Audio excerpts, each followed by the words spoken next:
us thy servants, whom thou hast been pleased to call to the performance of important trusts in these islands. Let thy blessing descend upon us here assembled, and grant that we may treat and consider all matters that shall come under our deliberation in so just and faithful a manner as to promote thy honor and glory, and to advance the peace, prosperity, and welfare of these islands and those whose interests thou hast committed to our charge. And this we beg for Jesus Christ's sake. Amen. May the grace of our Lord Jesus Christ, and the love of God, and the fellowship of the Holy Spirit be with us all evermore. Amen.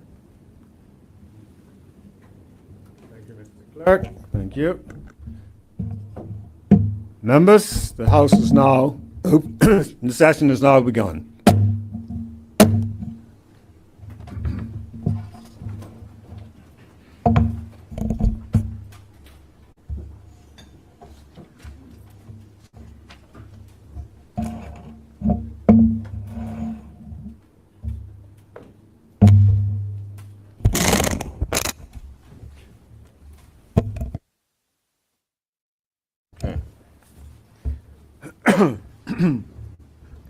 Members, the minutes of the 14th of March have been circulated. Are there any amendments required? None. The minutes will be confirmed as printed. Messages from the governor. There are none. Announcements by the speaker. We've been informed that Minister Furbert, Tanae Furbert, will be absent from today's proceedings. Messages from the Senate. There are none. Communications of papers and other communications to the House. We have quite a few this morning. The first is in the name of the Premier. Premier.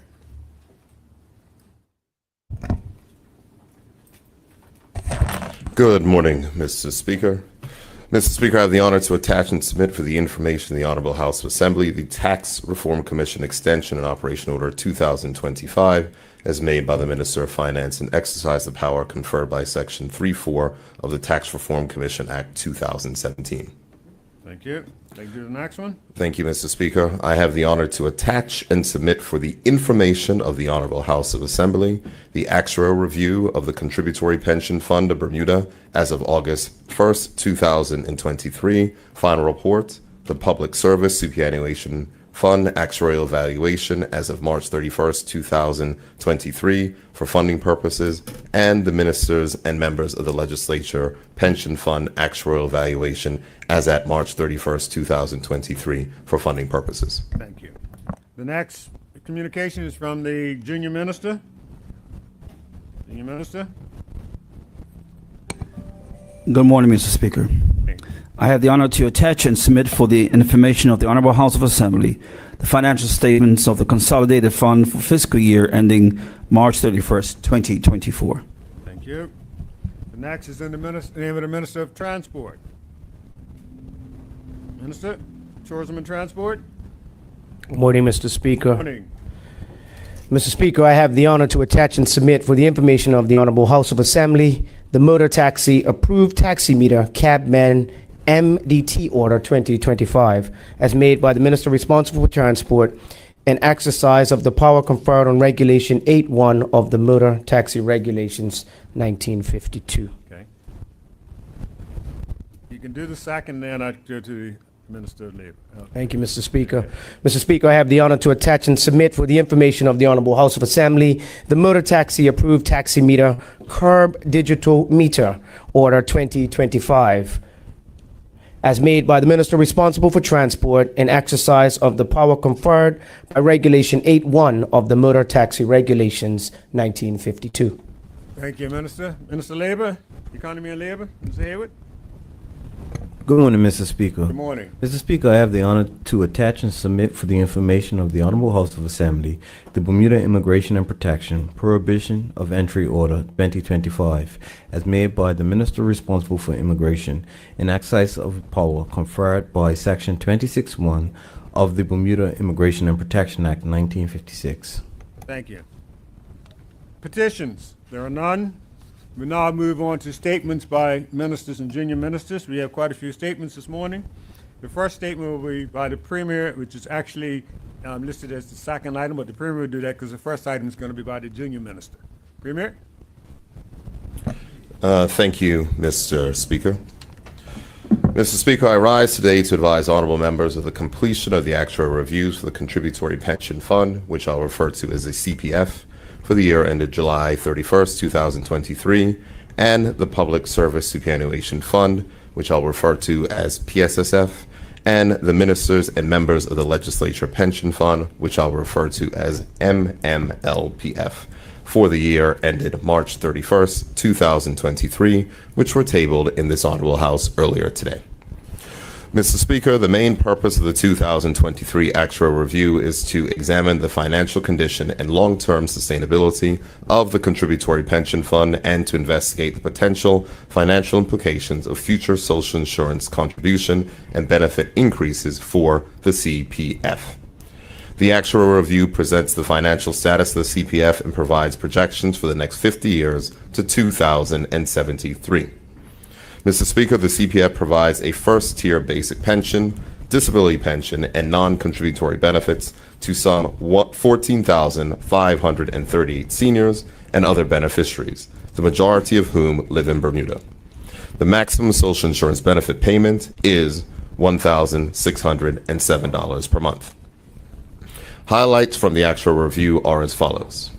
The financial performance of the CPF over the 3 years was above expectations, mainly due to higher than expected investment and contribution income. The net assets of the CPF grew by 8.7% over the 3 years from $1.97 billion to $2.14 billion. This is 7.1% above the projected value from the previous review. Contribution income in 2022-23 of $135.8 million was 21% higher than in 2019-2020, and benefit expenditure of $203.5 million increased 14% over the 3 years since the last review. Since the last review, the number of contributors has declined from 34,629 to 33,770. The number of beneficiaries has increased from 13,926 to 14,538. Benefit rates increased by 2.75% and 4.1% effective August 1st, 2021 and August 2023, respectively. No increases were made to contribution rates during the period. And that was an error, Mr. Speaker. It was August, not August 1st. I'm sorry. Based on the population projection figures, the old age support ratio has declined since the last review. The ratio was 3.1 in 2020 and is 2.8 in 2023. The comparative ratio using the actual contributors and beneficiaries of the fund declined from 2.6 in 2020 to 2.4 in 2023. At current rates, the fund is projected to decline steadily until it is exhausted in 2042 under the best estimate scenario. This is 2 years earlier than when compared to the previous review. Mr. Speaker, the CPF is not designed around a policy of full funding, but one of sustainable funding, which is contributions and investment income is sufficient to meet the benefits and administrative expenditure on an ongoing basis. The demographic changes in Bermuda, like most developed countries with persons living longer, require changes to ensure that the CPF will be sustainable to provide social insurance benefits into the future. I will speak more to these required changes later in my statement. Mr. Speaker, the Public Service Superannuation Fund, or PSSF, provides contributory defined benefit pensions to Bermuda's public service employees and to the employees of some public authorities. The purpose of the actuarial review is to determine the going concern financial position of the PSSF, to estimate the costs of the benefits being accrued during the period up to the next valuation date, and to determine the adequacy of the PSSF contribution rate. The report includes a 3-year projection of the funded ratio based on assets, actuarial liabilities, and normal costs projected to the 31st of March, 2026. Items of note regarding the actuarial review are as follows. Total invested assets of the fund on March 31st, 2023 was $606.8 million compared to $599.4 million on the 31st of March, 2020. This represents a $47.4 million or 8.47% increase since the last review. Contribution income for the year ended March 31st, 2023 was $60.4 million compared to $61.9 million on March 2020, and benefit payments and refunds totaled $94.7 million in 2023 compared to $86.2 million in 2020. There were 4,212 active members contributing to the fund as of March 2023, down from 4,476 in March of 2020, and 3,414 retirees who are receiving a benefit, up from 3,188 in March 2020. The PSSF is not fully funded on the going concern basis. As of March 31st, 2023, the net fund assets were $606.04 million, and the accrued benefit obligation was $1.63 billion. The addition of the unamortized actuarial losses of $192.2 million gives the pension liability of $1.22 billion recorded and disclosed in the March 31st, 2023 audited statements of the consolidated fund tabled in this honorable house last year. Mr. Speaker, the ministers and members of the legislature pension fund provides the contributory defined benefit pensions to all ministers and members of the legislature of Bermuda. The benefits in respect of service before April 1st, 1988 are paid from the consolidated fund. The purpose of the report on the actual review is to determine the going concern financial position of the MMLPF, to estimate the cost of the benefits being accrued under the MMLPF during the period up until the next valuation, and to determine the adequacy of the MMLPF contribution rate, and to estimate future benefit payments under the consolidated fund for the government of Bermuda. The report includes a 3-year projection of the financial position of the MMLPF, excluding benefits covered by the consolidated fund to March 31st, 2026. Items of note regarding the actuarial review are as follows. There were 47 active members contributing to the fund as of March 31st, 2023, and 62 retirees or spouses of retirees and other beneficiaries who were receiving the benefit, up from 59 in March 2020. As of March 31st, 2023, the valuation date, the main assets of the MMLPF consists of an amount due from the consolidated fund of $8.85 million. The MMLPF is not fully funded on the going concern basis. The members and government contributions do not cover the normal cost of benefits earned each year under the MMLPF. The funding ratio at March 2023 was 23.7%, and it was projected to decrease to 13.1% at March 2026. Mr. Speaker, honorable members are advised that the next actual review of the CPF is scheduled for the period ending July 31st, 2026, and March 31st, 2026 for the PSSF and the MMLPF. Mr. Speaker, moving on to ensuring sustainability of Bermuda's pension funds. Mr. Speaker, the pension plan benefit payments are important to the ongoing financial stability and security as well as health of the seniors in our society. It is critical to ensure the long-term sustainability of the CPF and the PSSF. Addressing the challenges these funds face must be a priority of this new legislature. Mr. Speaker, it should be noted that important work has been undertaken by the consultants McKinsey & Company, Actuaries, TELUS Health, in conjunction with the Ministry of Finance and Public Funds Investment Committee on tackling these funds. Following consultations with public sector unions in 2024, the Cabinet approved recommendations for the revisions to the PSSF, which the unions have given broad support. As stated in the speech from the throne last week, with your permission, I will quote, Mr. Speaker, "With the recent compensation agreement reached with public sector unions, it is now time to ensure that public sector pensions are sustainable for the future. Accordingly, the government will introduce amendments to the Public Service Superannuation Act 1981 that will eliminate the growing unfunded liability to taxpayers and ensure the fund's stability into the future." End quote. Mr. Speaker, the government intends to table these amendments when this honorable House returns in May, which will put the PSSF in a sustainable position. The government continues to advance consultation regarding the necessary amendments that will make the CPF sustainable.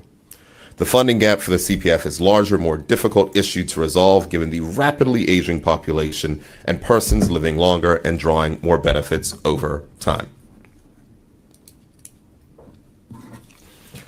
As stated in the 2024 budget statement, Mr. Speaker, with your permission, I'll quote again.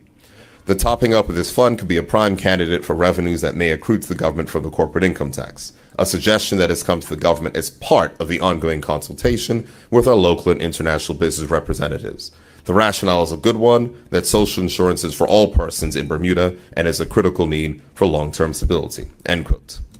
Mr. Speaker, the need to address the contributory pension fund is an urgent one.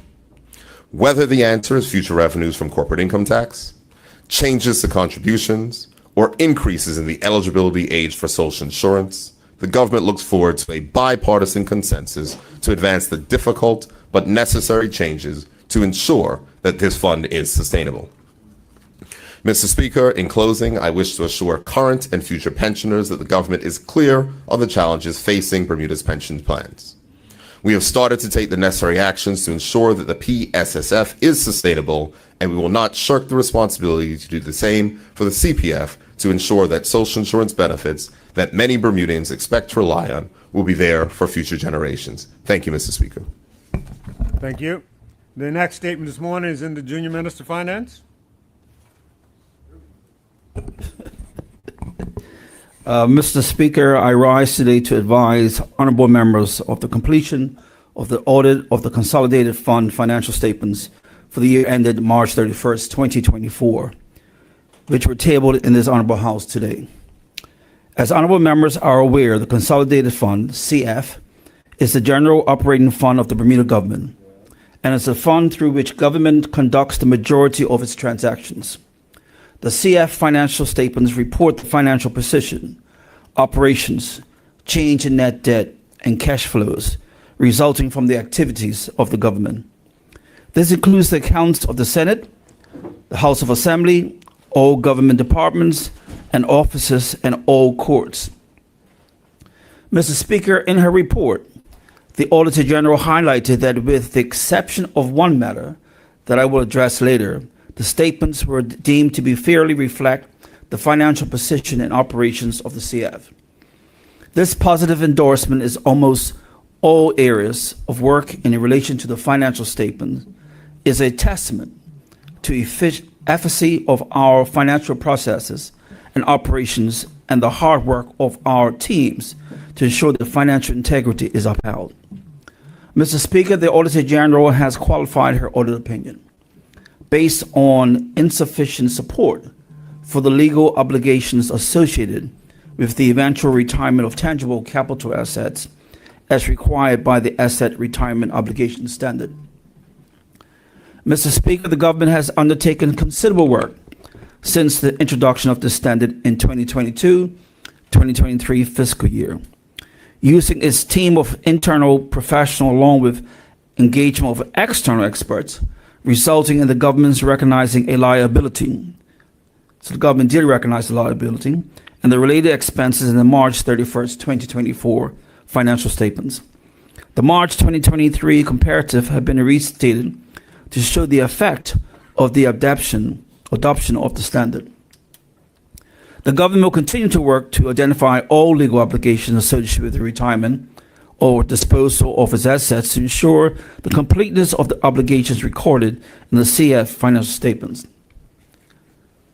Mr. Speaker, on the Audit Act 1990, Section 61B, the Auditor General is able to include in her report any comments she considers appropriate. Accordingly, the Auditor General has, as in prior years, and that's all prior years, included an emphasis of matter paragraph to draw attention to the usefulness of the financial statements, and her view that the usefulness of the financial statement is limited because they are not summary financial statements. In other words, they do not represent combined financial position and activities of all government entities, only the Consolidated Fund. This section of the report does not alter the Auditor General's opinion on whether the financial statements are presented fairly. The other information section is inclusive of the financial statement, discussion and analysis which is included with the audited financial statements. The audit report date is December 24th, 2024. Mr. Speaker, liabilities related to pensions and other employee future benefits are included in the net debt amount disclosed in the financial statements, and the government has already started the review of these benefits to ensure their sustainability. Mr. Speaker, financial highlights of the CF financial statements are as follows.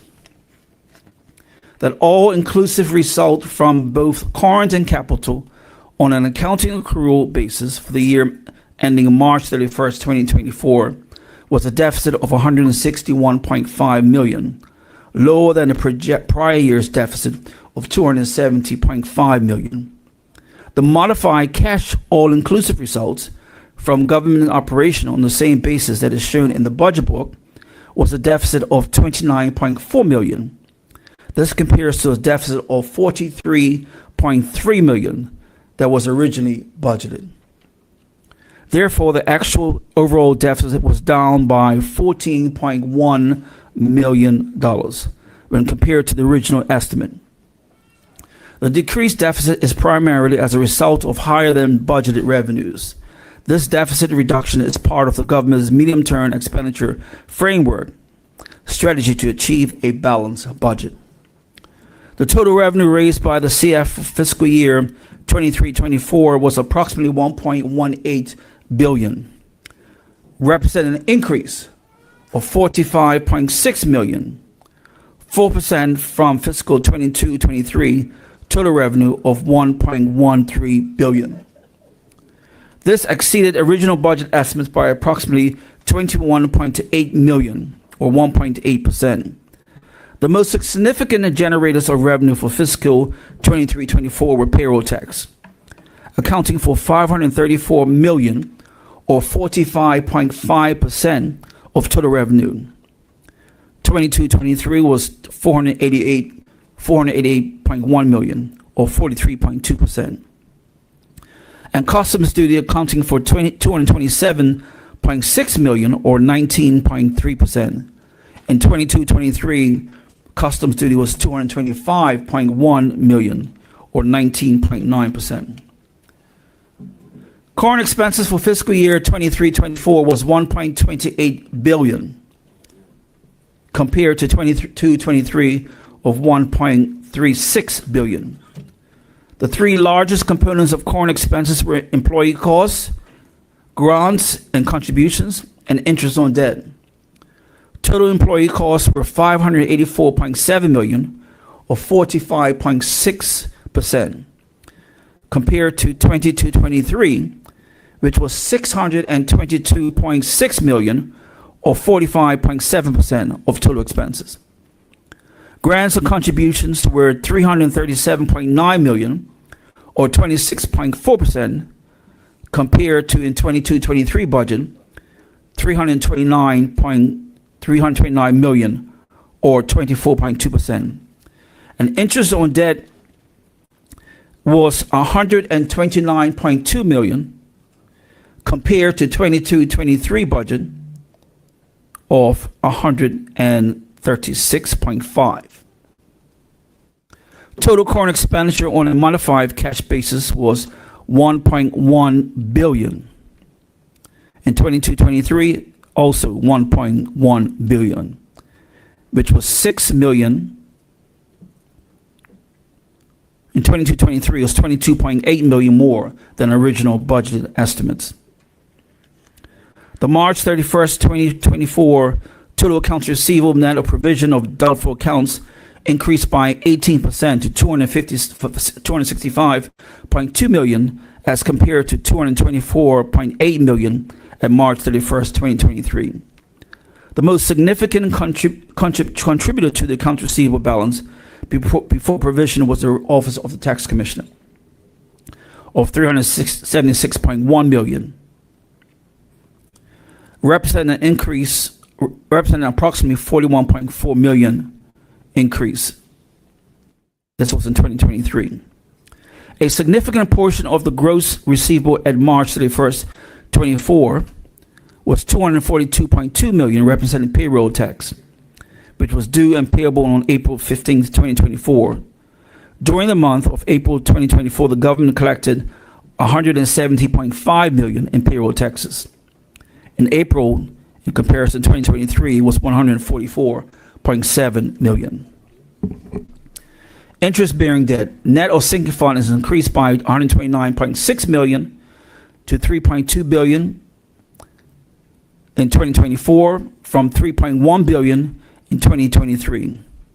This was mainly due to the withdrawal of $79.4 million from the excess borrowing fund for payroll funding and interest payments, and the $50 million of the 23 Bermuda dollar senior notes, which was matured on December 2023. Mr. Speaker, in closing, I would like to express my sincere appreciation to the Auditor General and her team, the persons in the Accountant General's Department, and persons in other ministries who were involved in progressing the audit. In 23-24, fiscal result is indicative of the government's ability to prudently manage discretionary, current, and capital expenditure. Further, I will note that the statements of the consolidated funds provide valuable information on the financial position of the government, and I will encourage the public to examine these statements. Thank you, Mr. Speaker. Thank you, Junior Minister. Members, the next statement this morning is in the name of the Minister of Tourism, Transport, and Culture. Minister? Thank you. Good morning, Mr. Speaker. Mr. Speaker, today I stand with great anticipation and pride to announce the theme for Bermuda's Heritage Month and the Bermuda Day Parade 2025. The future is now. This year's theme is both a call to action and a celebration highlighting the ingenuity, resilience, and creativity of our people as we embrace the endless possibilities before us. Mr. Speaker, Bermudians have always been dreamers, Bermudians have always been doers, and we've always blended our storied past with bold visions for tomorrow. The theme, "The Future is Now," reminds us that our present actions shape the legacy we leave for generations to come. It invites us to explore how our culture, our heritage evolve in tandem with the rapid advancements of our time. Mr. Speaker, from the palm of our hand, we wield supercomputers capable of connecting us to the world. And the innovations that once seemed like science fiction, robots or artificial intelligence and smart technologies, are becoming an integral part of our lives. In this era of transformation, Bermudians are not merely participants, but we are leaders, we are creators, and pioneers. Mr. Speaker, this year's Heritage Month will spotlight the intersection of tradition and technology, celebrating the countless ways our people are pushing boundaries. Whether it's the students developing a creative app through the Bermuda Coders Initiative, the artists fashioning immersive digital landscapes, or the entrepreneur automating processes to enhance industries. Bermudians are demonstrating that innovation is woven into the fabric of our identity. Mr. Speaker, technology is transforming the way we live. Technology is also transforming the way we work, and it is inspiring new forms of storytelling, problem solving, and cultural expression. Robotics is opening doors to new industries, while machines and learning helps us to uncover patterns and solutions that were once beyond our reach. These tools are not just technologies. They are extensions of our creativity and a testament to the human spirit's endless potential. Heritage Month 2025 will be a platform to showcase these futuristic elements and are already shaping our present and enhancing our cultural traditions. Mr. Speaker, as we prepare for the Bermuda Day Parade, I urge our community to embrace this theme with the same passion and energy that we've seen year after year. I encourage participants to let their creativity shine, blending the timeless traditions of our island with the forward-thinking innovations that define this era. Let's see floats that imagine Bermuda in 2050, costumes that merge traditional and futuristic designs, and performers that explore the dynamics between our heritage as well as technology. Of course, Bermuda Day cannot succeed without our participants, and I strongly encourage anyone interested in participating to visit www.culture.bm for entry details. Mr. Speaker, the Bermuda Day Fund remains a vital part of these celebrations, enabling groups and individuals to turn their visions into reality. I encourage everyone to contribute, helping to ensure that this year's parade is inclusive and as inspiring as possible. Donations can be made through the Bermuda Community Foundation at www.givebermuda.org/Bermuda Day Fund. Mr. Speaker, the theme, "The Future is Now," underscores the idea that innovations we see today are tools that empower us to honor our past and tackle present challenges and chart a bold course for the future. The creative community has always led this charge. This Heritage Month, let us explore how these advancements enrich our culture while celebrating the spirit of innovation that has always driven the Bermudian people.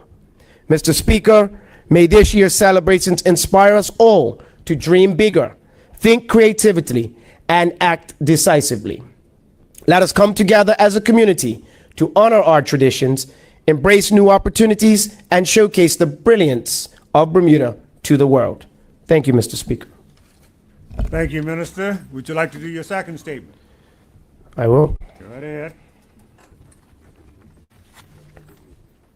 Mr. Speaker, today I stand before this esteemed House to share an exciting and transformative development with the Transport Control Department, TCD, and will redefine how we interact with the government services. As technology continues to evolve and reshape the world around us, the government of Bermuda has made it a priority to ensure that our public services remain modern, they remain accessible and responsive to the needs of the people we serve.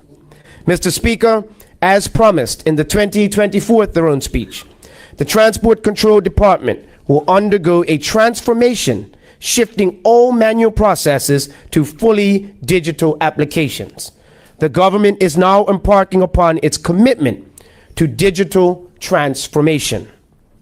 We recognize that as technology advances, the expectations of the public do as well.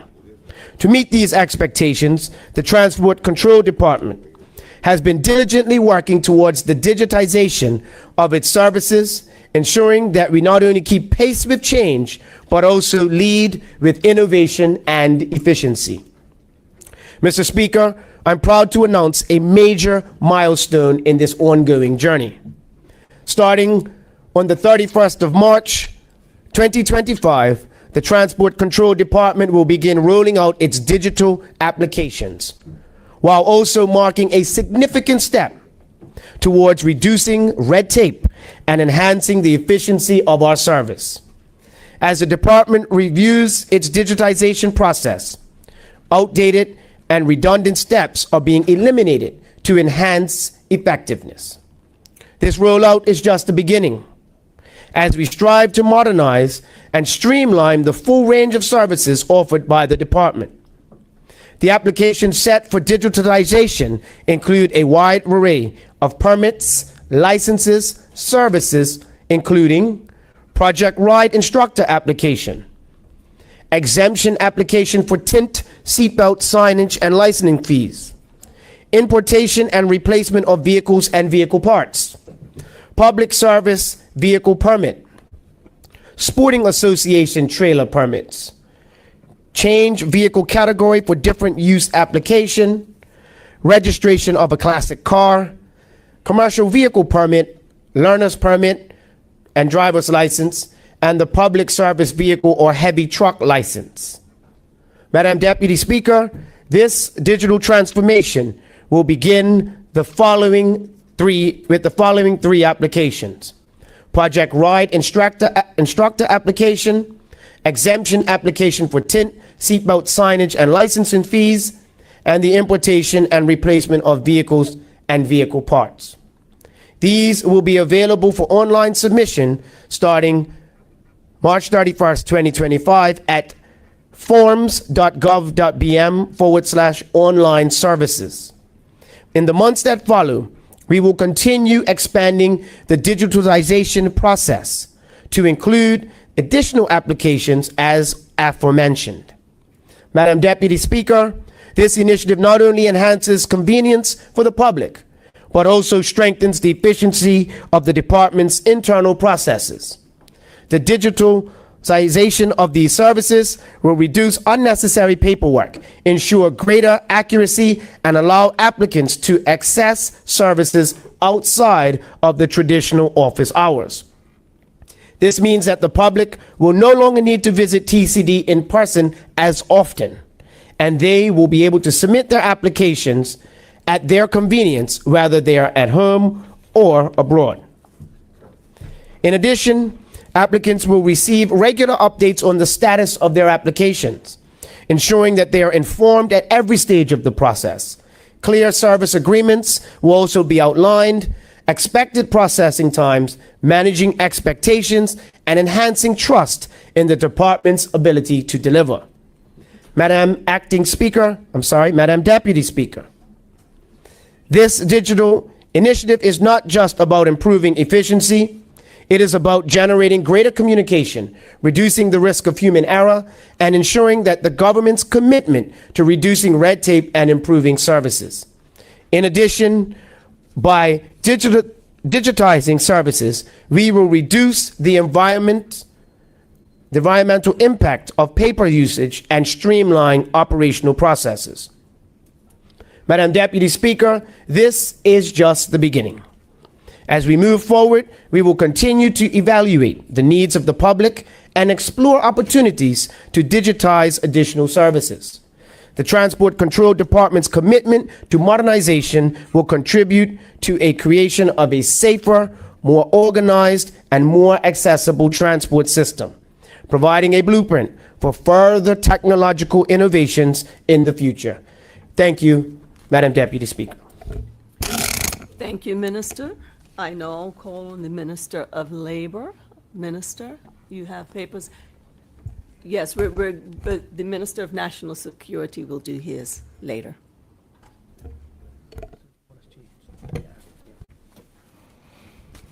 Good morning, Madam Deputy Speaker.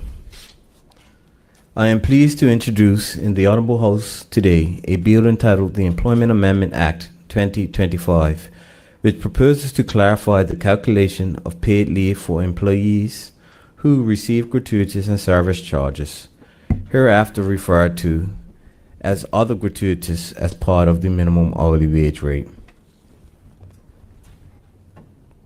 Mr. Speaker, prior to the enactment of the Employment Protection of Employee Tips and Other Gratuities Amendment Act 2023 on the 1st of March 2024, there was no definition for a gratuity or service charge in the Employment Act 2000, which was the principal act, and both were considered in some industries to fall within the general term of tip and did not constitute wages.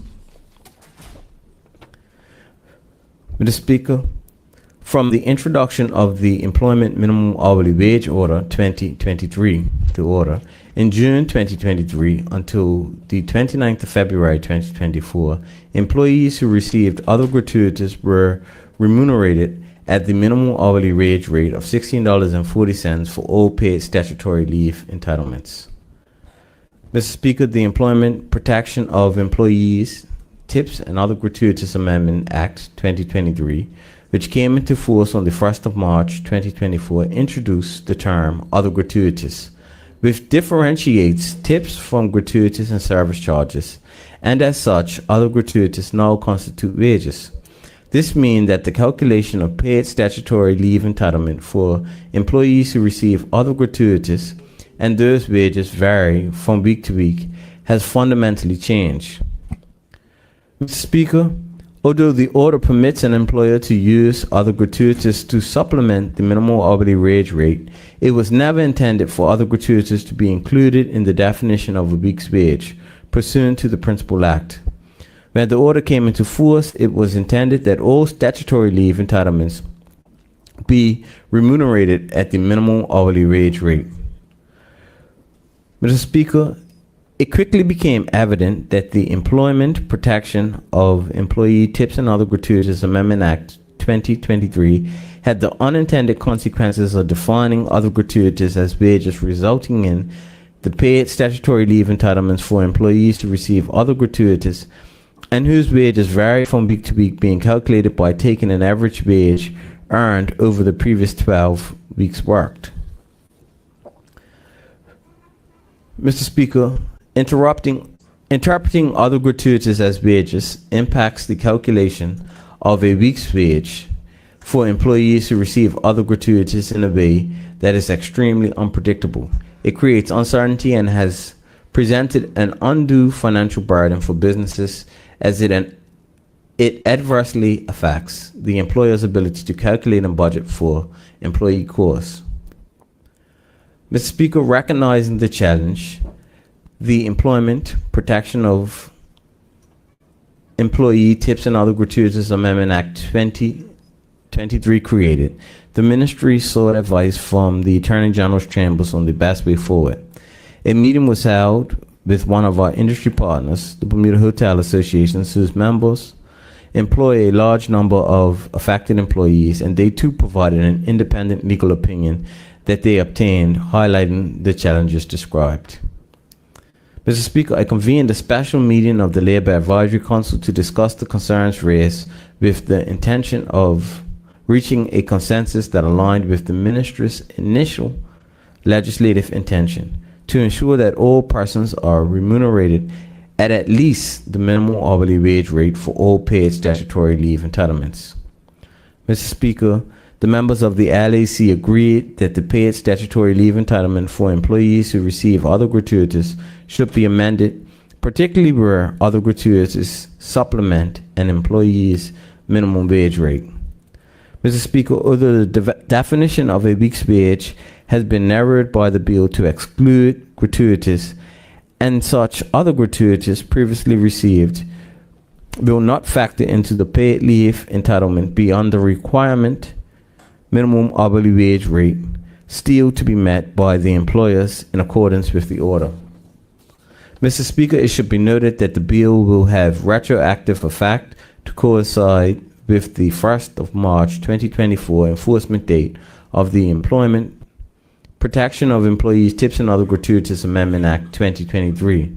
However, the bill provides that any payment of other gratuitous which took place between the 1st of March 2024 and now shall not constitute an overpayment to which an employer is entitled to be reimbursed.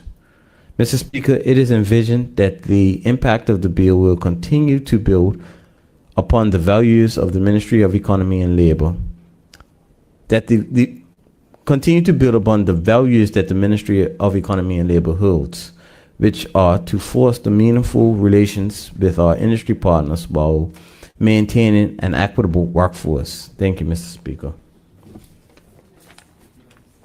Minister, you do have another paper, correct? Yes? Yes. Okay, continue. Mr. Speaker, I rise before this honorable House to provide updates to the Bermuda Immigration and Protection Prohibition of Entry Order, Bermuda's Visa Controlled Nationals List. Mr. Speaker, Bermuda relies on the UK, US, and Canada as principal gateways for commercial travel to and from Bermuda. As a result, access to and from Bermuda is impacted by the border policies of those gateway countries.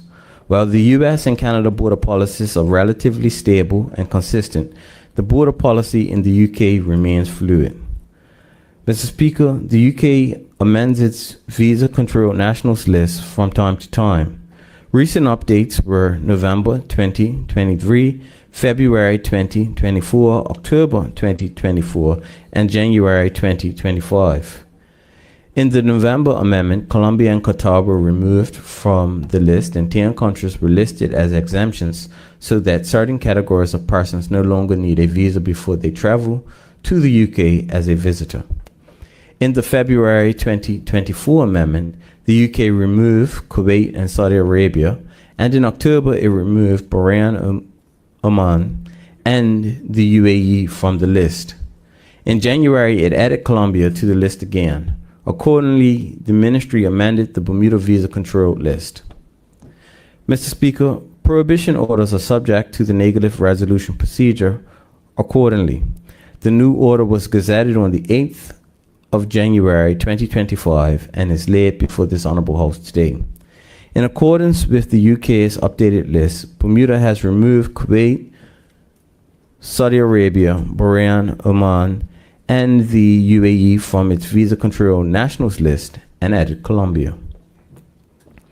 Mr. Speaker, with the fluidity of changes to the UK's list, more changes to Bermuda's immigration and protection prohibition of entry order are anticipated. The government notes that border policy has an impact on the supply of labor in Bermuda and visitors to Bermuda.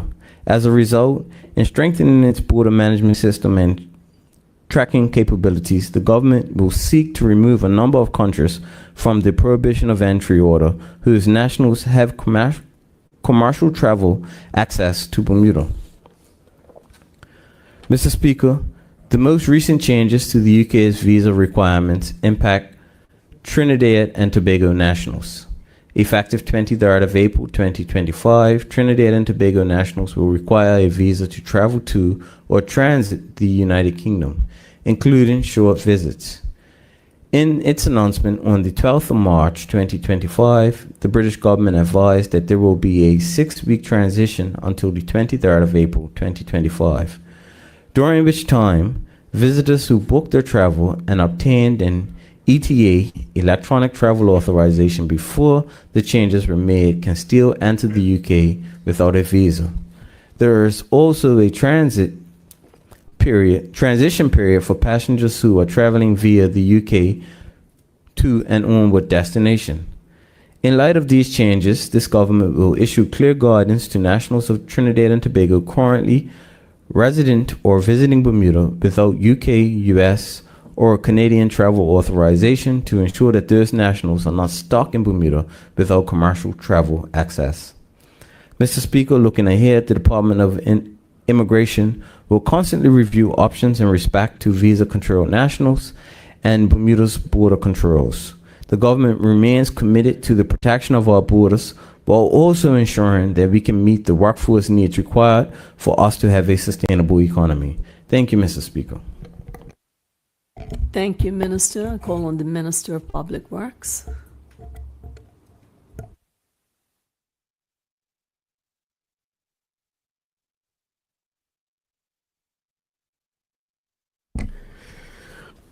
Good morning, Madam Deputy Speaker. Madam Deputy Speaker, as we usher in a new administration, I rise today to address a matter that is both urgent and deeply important to the safety and well-being of our community, and that is the lifeguard coverage at our beaches. Over the last 2 years, tragic incidents have brought heightened attention to the critical role lifeguards play in ensuring the safety of those who enjoy our shores. These events served as a stark reminder of the importance of maintaining a strong, well-equipped, and properly staffed lifeguard service. With tourism returning strongly and cruise ships extending their season, the demand for lifeguard services is growing.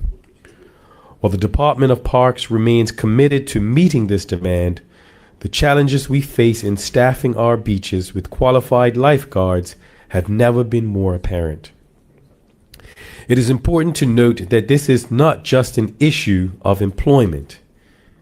It is an issue of public safety, and it requires our collective attention and action. Madam Deputy Speaker, currently our lifeguard service consists of one full-time lifeguard who serves as the section superintendent and 2 categories of seasonal staff that work between April 1st and November 30th.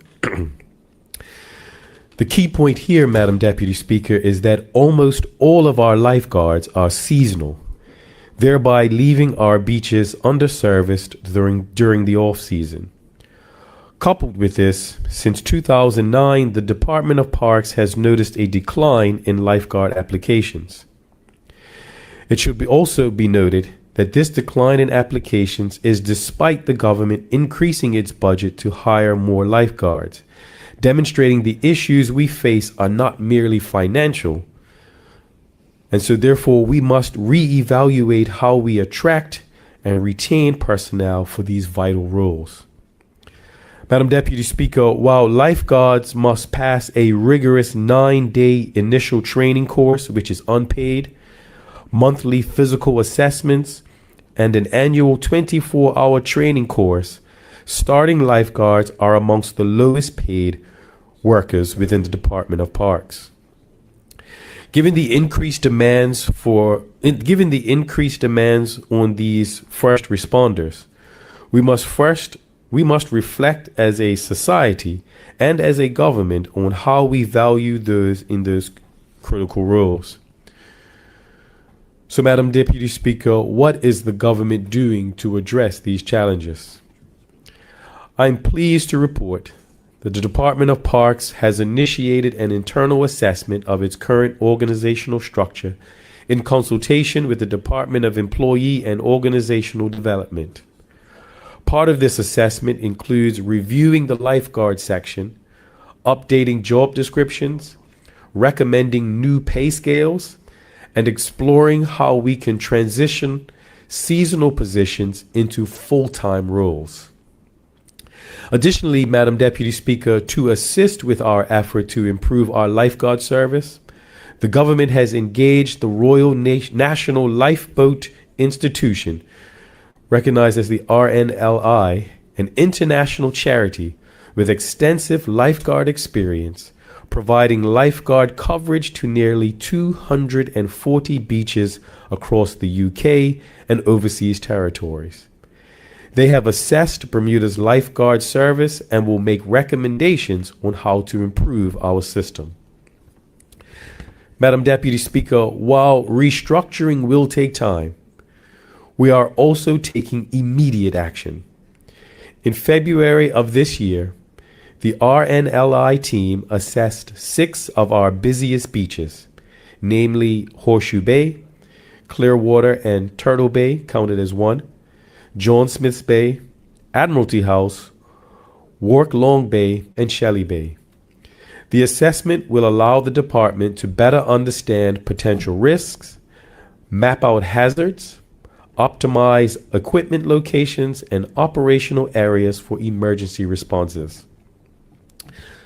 Outside of assessing Bermuda's lifeguard services and our busiest beaches, RNLI also consulted with key stakeholders, including the Department of Parks, lifeguard staff, the BTA, the Ministry of Transport, and the Bermuda Hotel Association.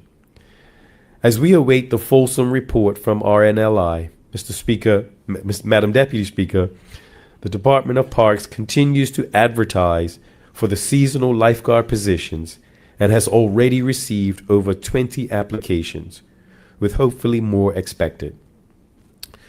However, Madam Deputy Speaker, as our tourism season extends year-round, we cannot continue to rely solely on a seasonal workforce. To ensure adequate coverage during the full tourism season, the government is now advertising for 8 full-time consultant lifeguard positions for a 1 to 2 year period, allowing for sufficient time for the MCS restructuring process to conclude.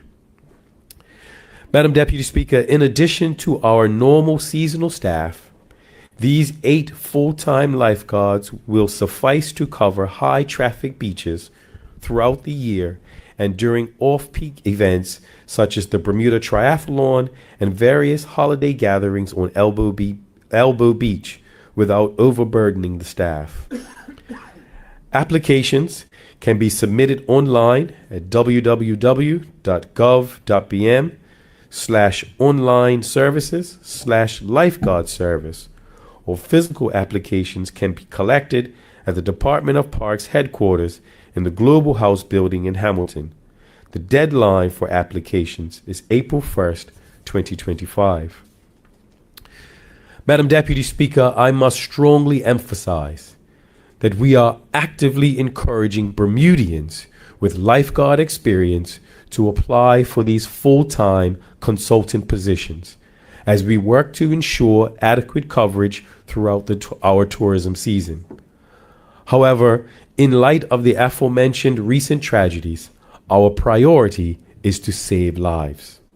If we do not receive sufficient applications from Bermudians, we will be compelled to seek qualified individuals from abroad to ensure the safety of all.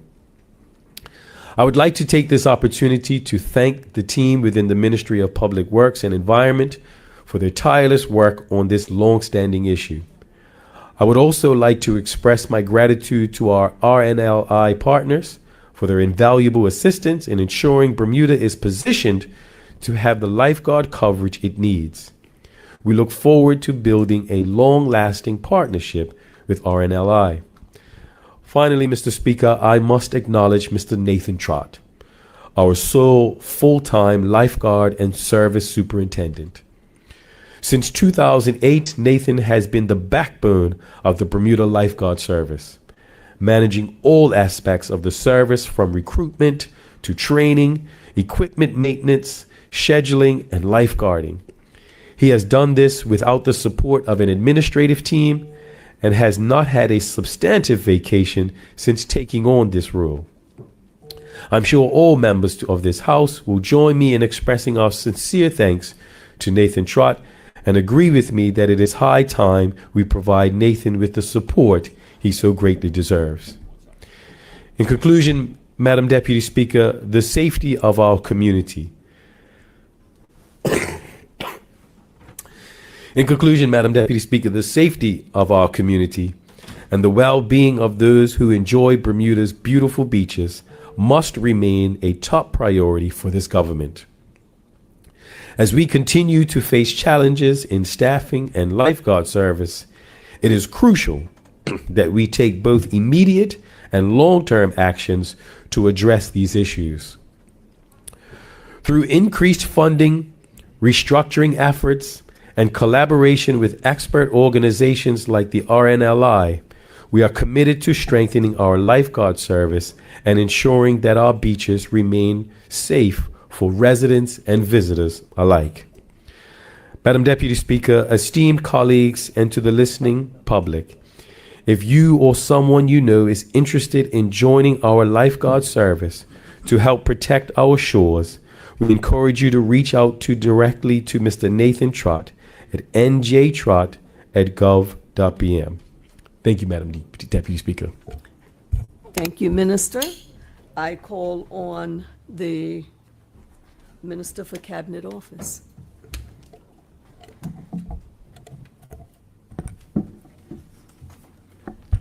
Good morning, Deputy Speaker. It is a pleasure to be here this morning, especially with the statement I'm about to read today.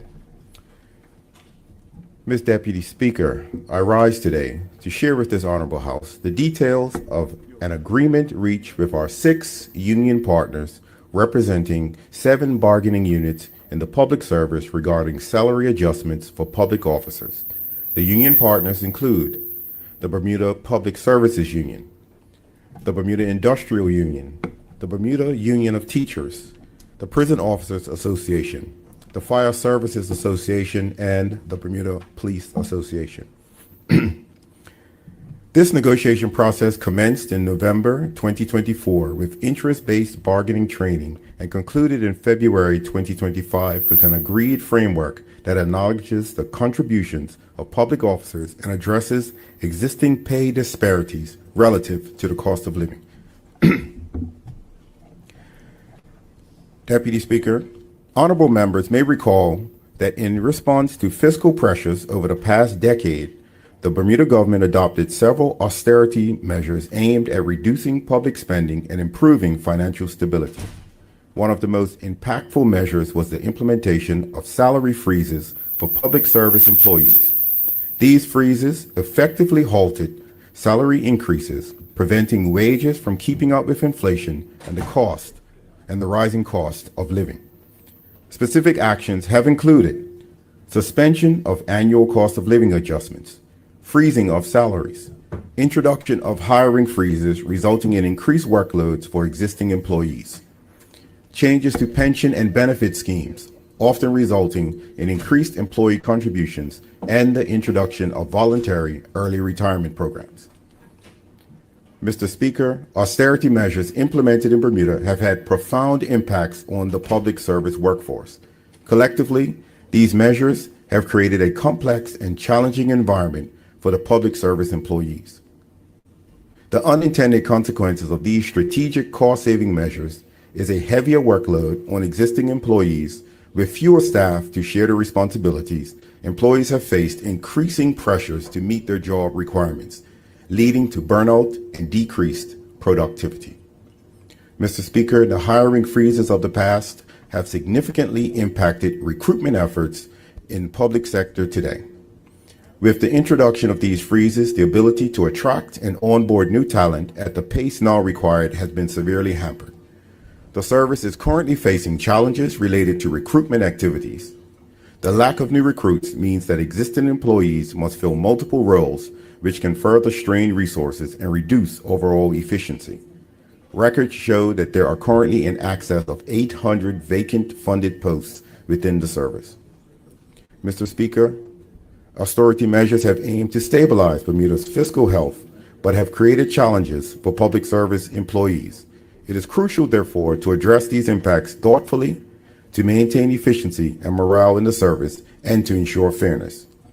In recognition that public officer uplifts have significantly lagged the Consumer Price Index, the negotiating team entered negotiations with a mandate to achieve a fair and equitable outcome. Mr. Speaker, the agreed framework for the cost of living adjustment for public officers will utilize year 2014 as the baseline for determining annual pay award rates. This framework considers planned increases to pension contributions, planned increases to government employee health insurance, GEHI contributions, and the annual consumer price index during the review period. The salary disparity adjustments represent the difference between the CPI and historical actual pay. Mr. Speaker, the difference between the CPI and actual pay increases from the 2014 base year to the end of 2023 will be distributed to staff over a 4-year period. The fiscal years included in this agreement are 24-25 through 27-28. For the fiscal year 24-25, public officers received an increase of 4.81%. A payment schedule from April to August has been established, with each group receiving retroactive salary adjustments in line with the scheduled release of funds. Mr. Speaker, in 25-26 and each subsequent year of the agreement, the inflation uplift will be calculated based on the previous calendar year, estimated at 2.5, along with a pay disparity of 2.31%. Additional contributions to the Public Service Superannuation Fund offset, estimated at 0.67% per annum, and a GEHI offset of $50 per employee per month, equating to $600 per employee per annum. Mr. Speaker, the uplifts to offset additional employee contributions to the PSSF and GEHI are targeted to address the funding shortfalls, aligning with actuarial recommendations that will help to support the longer-term sustainability of our public pension funds that the Honorable Premier addressed in his statement earlier. Mr. Speaker, the Bermuda government is the largest employer in Bermuda. The decision to increase public officer salaries considers economic stability and social equity. Public officers play a crucial role in the functioning of the government and delivery of essential services. Ensuring their salaries keep pace with inflation is important for maintaining economic stability. Fair compensation helps sustain purchasing power, therefore fostering consumer spending and stimulating economic growth. Mr. Speaker, by providing an increase, the government aims to address the effects of rising prices on its employees, ensuring their standard of living is not eroded. This approach reduces income inequality and establishes the public service as an employer of choice. Mr. Speaker, competitive compensation packages are vital for attracting and retaining skilled public officers. Justifiable cost of living increases demonstrates the government's recognition of its employees' efforts, resulting in enhanced performance and lower turnover rates. Sustaining a stable workforce benefits both government and the public they serve. The agreement with our union partners marks a further step towards recognizing the contributions of public officers and addressing the financial challenges they face. It highlights our commitment to ensuring fair compensation for those who serve the public. Today marks more than a policy decision. It marks progress. Together with our union partners and the dedication of our public officers, we are not just correcting the past, we are building a stronger and more secure future public service. Let this moment stand as a testament to what can be achieved when collaboration meets commitment, and as a signal of what this government values, respects, and supports the public service officers. Finally, Mr. Speaker, I inform this honorable House about the work to modernize the job evaluation scheme and establish a new salary structure for the public service. This initiative aims for fairness, transparency, and alignment with workforce needs and public expectations. PwC has completed its engagement and implementation planning has progressed significantly. In the coming weeks, I will provide further updates on our advancements and next steps. Thank you, Mr. Speaker. Thank you, Minister. Members, the next statement this morning is in the name of the Minister of Security, National Security. Minister? And Minister, if we get started, just let me ask the indulgence of the House. The Minister has one statement on the order paper this morning. He's asked for an indulgence on a second statement, which is in relationship to something that's very current that's happening right now. And so I'm going to ask your indulgence to allow him to do the second statement after his first statement. Thank you. Okay. Thank you. Minister? Good morning, Mr. Speaker. Good morning, colleagues and listening audience. Mr. Speaker, I rise today to provide this honorable House with an update on a key strategic initiative of the Ministry of National Security, stemming from the 2022 speech from the throne. Mr. Speaker, honorable members may recall that in that speech, the government pledged to invite His Majesty's Inspectorate of Constabulary and Fire and Rescue Services to conduct a review of the Bermuda Fire and Rescue Service. Specifically, it was stated, the Bermuda Fire and Rescue Service serves as Bermuda's first responders, providing island-wide EMT expertise, firefighting capability, and specialist operations in support of critical infrastructure. To ensure the highest status of fitness for role, His Majesty's Inspectorate of Constabulary and Fire and Rescue Services will be invited to conduct a review of the service, the first time since 2010. Upon completion, the legislature will be invited to take note of that review and its recommendations. End quote. Mr. Speaker, following the announcement in 2022, the Chief Fire Officer engaged the Inspectorate in discussions about such a review.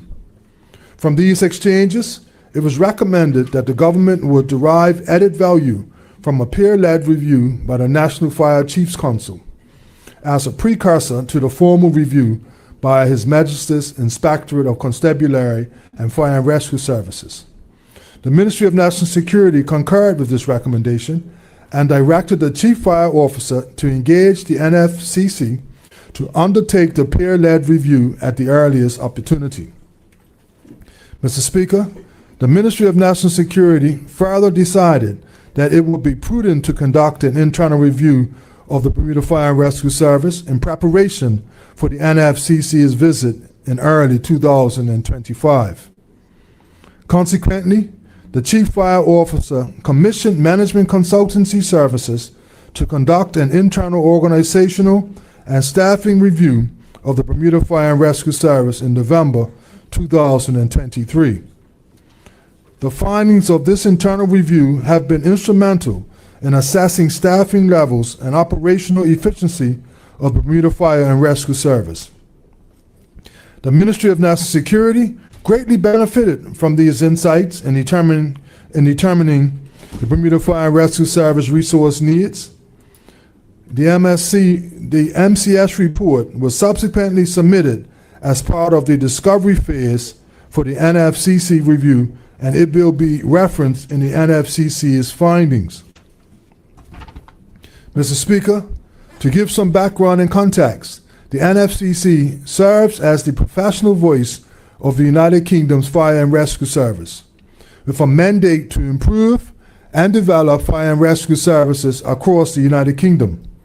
The NFCC's core objectives include strengthening professional and operational leadership of the fire and rescue service, enhancing national coordination, reducing duplication and increasing efficiency, supporting local service delivery, and providing greater influence for fire and rescue authorities and their services. Mr. Speaker, I am pleased to report that in February of this year, the BFRS underwent a comprehensive organizational review conducted by a four-member NFCC UK team led by Chief Fire Officer Neil Oden, Chair of the NFCC's Prevention Committee. Their report, which was received this week and is currently being reviewed, is intended to support the BFRS in planning and prioritizing its resources to address evolving risk through to 2030. The scope of the NFCC review included, but was not limited to, an assessment of the current organizational structure, staffing levels and shift patterns, the impact of the newly negotiated firefighter benefits package under the collective bargaining agreement, training requirements, and technology and equipment needs.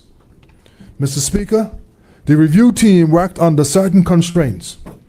Due to the timing of their visit coinciding with Bermuda's general election, they refrained from engaging with elected members of Parliament to maintain impartiality and to avoid the risk of perceived political influence. Their evaluation drew on comparisons with UK standards and best practices, while remaining sensitive to Bermuda's unique context as an island country. Mr. Speaker, it is anticipated that a review by His Majesty's Inspectorate of Constabulary and Fire and Rescue Services, which will be conducted later this year or early in 2026, will build upon the foundational work undertaken by the Ministry of National Security and the BFRS. This forthcoming final review will undoubtedly provide additional findings and recommendations to support continuous improvement. Mr. Speaker, the ultimate objective of this phased review process is to modernize the Bermuda Fire and Rescue Service in order to ensure that it remains effective, efficient, and fully capable of meeting the needs of the Bermudian public.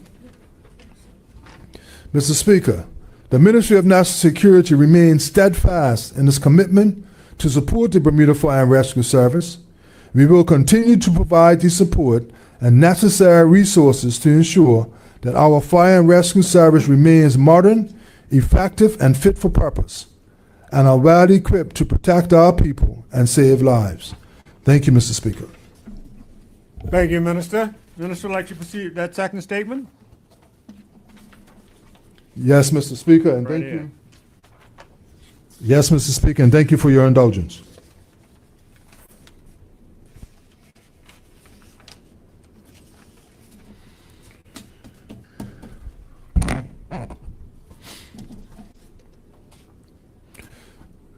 Mr. Speaker, there are videos circulating in Bermuda showing students from our schools, particularly Cedar Bridge, and including middle school students, engaging in violent and disturbing conduct towards each other.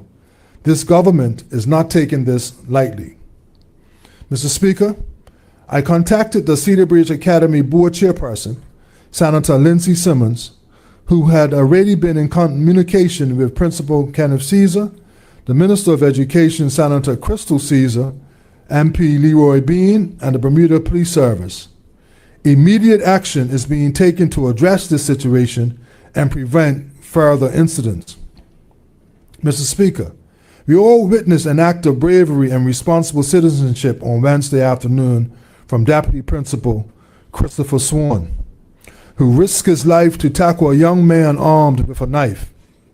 His quick response likely prevented serious harm, and we commend him for his courage and dedication to protecting others.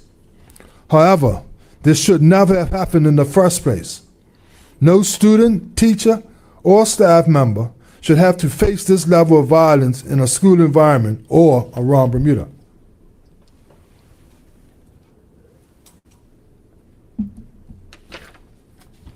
Mr. Speaker, this antisocial behavior among our youth is deeply concerning. We cannot afford to lose any more of our children to violence, crime, and negative influences. Every life lost, every young person caught up in the justice system, and every act of youth violence is a failure of society. This is not just a school issue. It is a community matter, and we must all work together to remedy this problem. Mr. Speaker, this government remains committed to curbing antisocial behavior and ensuring the safety of our community. We recognize that this is not just a disciplinary issue, but a deeper societal issue that requires a unified, multifaceted approach throughout our country. Mr. Speaker, we are also asking the public to stop forwarding videos of violent incidents involving our youth. Sharing these videos only amplifies the trauma, it fuels negativity, and encourages further antisocial behavior. Instead, if someone receives such content, we urge them to report it immediately to the Bermuda Police Service so that the proper authorities can handle the matter. Our focus should be on protecting our children, not spreading outrageous content that could further harm them.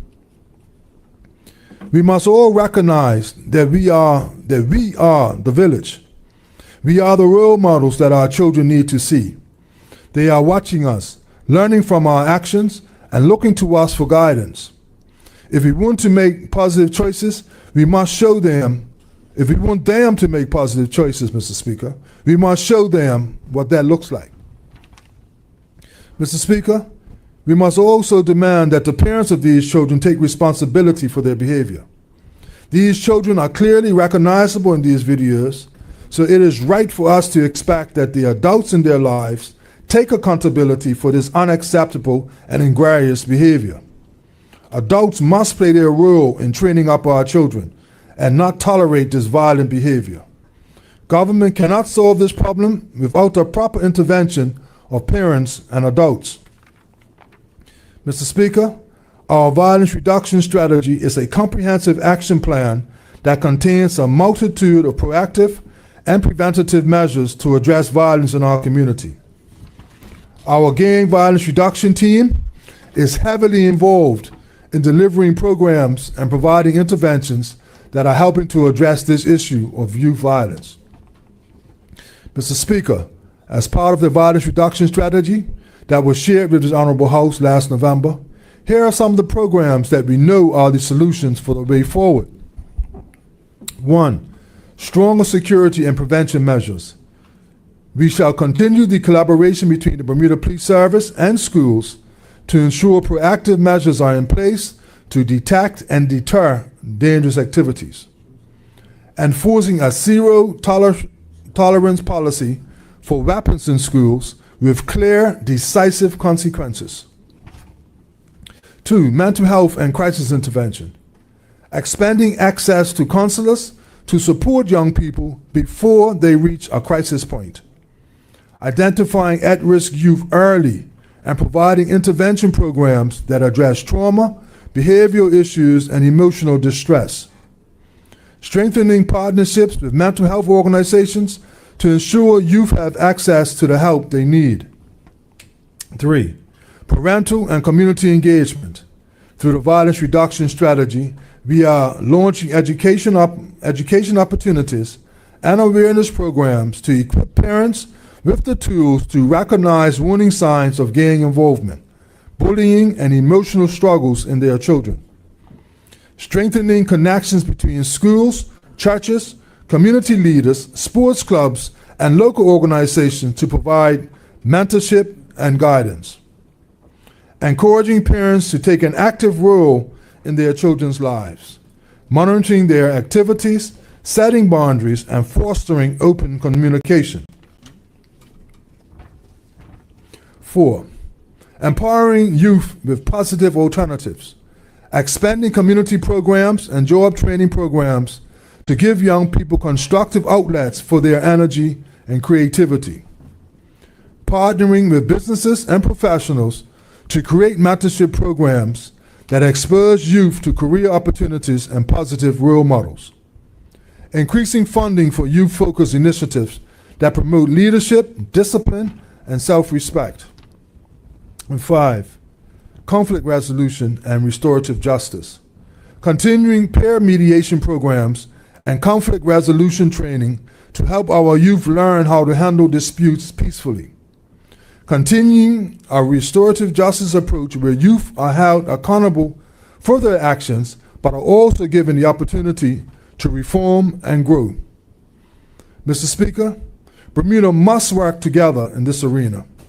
The future of our children is at stake, and we cannot allow violence, peer pressure, and negative influences to steal their potential. I have for some time now been advocating for a collective approach to the youth violence in our country. We are asking the entire community to look out for our children. If you see something, say something. If you know a young person who is struggling or heading down the wrong path, reach out and provide some guidance, advice, or help. If you can be a mentor, a supporter, or a protector, now is the time to step up and make a positive difference in someone's life. Mr. Speaker, it takes all of us, parents, teachers, neighbors, faith leaders, law enforcement, and the wider community, to ensure that our children grow up in a safe, supportive, and nurturing environment. This is not just about laws and policies. It is about our collective responsibility to protect and guide the next generation. We must hold each other accountable for the contributions we are making towards a safer and more secure future for our children. Mr. Speaker, this government stands firm in its commitment to doing our utmost in protecting our children. We will continue working with educators, parents, law enforcement, and the community to create a safer and a brighter future for our youth. Mr. Speaker, I hasten to reiterate that this is not a political matter. This matter is far beyond the cut and thrust of politics. This is a matter that demands our collective cooperation and mutual support, irrespective of political affiliations. Our youth deserve our collective efforts towards providing them with the guidance, discipline, structure, and support they need to become productive and responsible citizens in our country. Thank you, Mr. Speaker. Thank you, Minister. Members, there's one other further indulgence that I shared with the whips, that the Premier has an additional statement that he'd like to do. Premier? Thank you, Mr. Speaker. Mr. Speaker, I rise today to present to this honorable House the government's position on the remuneration of members and officers of the legislature. This is a matter that requires careful consideration, balancing fairness with fiscal responsibility while ensuring that those who serve the people of Bermuda are compensated appropriately for the responsibilities that they shoulder. Mr. Speaker, honorable members will recall that in November, the Minister and the members of the Legislature's Salary Review Board final report of August 2024 was tabled in this honorable House. The board comprised of representatives appointed following consultations with the President of the Senate, the Speaker of the House, and the Leader of the Opposition. The members of the board were the Honorable Maxwell Burgess, Chair, Ed Ball Jr., JP, Donnie Francis, Stephen Holden, Carl Neblett, N.H. Cole Simons, JP, and Josine Wade, JP. The ministers and members of the Legislature Salaries and Pensions Act 1975 requires that this board be convened every 2 years to review and report its recommendations to this honorable House. Once appointed, the ministers and members of the Legislature Salary Review Board operate autonomously and reach their conclusions without any direction from the government. Mr. Speaker, in my public statements after the report's publication, I expressed concerns about some aspect of the board's report. One concern I raised was the recommended increases disproportionately favor the Premier and the Speaker of the House. As I did in November, I wish to make it clear that I do not support an outsized increase in the Premier's salary, and any adjustments should be applied fairly and consistently across the board to all officers and members. Mr. Speaker, there has been no salary adjustment for members of the legislature in over 15 years. Additionally, ministers' salaries reduced by 10% in 2013, and those reductions have remained in place. Over this period, the demands and complexities of public service have increased significantly. Officers of the legislature now operate in an era of heightened public scrutiny, fast decision-making cycles, and increased responsibilities in a rapidly evolving governance landscape. Mr. Speaker, the scope of work required to manage critical national issues, engage with the public, and navigate modern governance challenges has grown substantially. The proposed adjustments recognize these realities and ensure that remuneration fairly reflects the workload and expectation placed on those who serve as officers of the legislature. Mr. Speaker, reasonable increases to compensation also serves as an incentive to encourage those in the community who may be interested in serving as a member of this honorable House.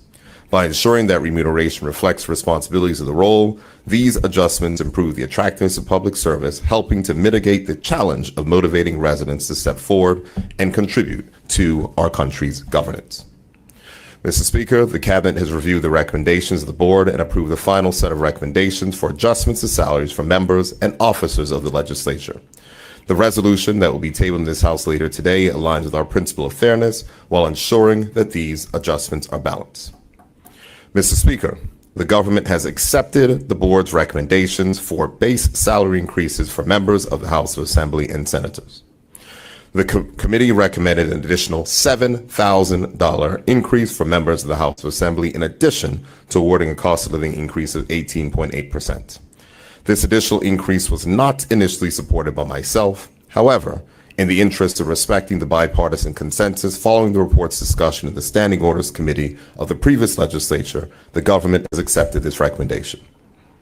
The government has also accepted the committee's recommendation for a substantial increase for the Speaker of the House, recognizing the role's importance to the operations and functions of the House of Assembly as the bedrock of this island's democracy. The bipartisan Standing Orders Committee also supported this adjustment. Mr. Speaker, as mentioned earlier in my statement, the remuneration for officers of the legislature has not been adjusted since 2009.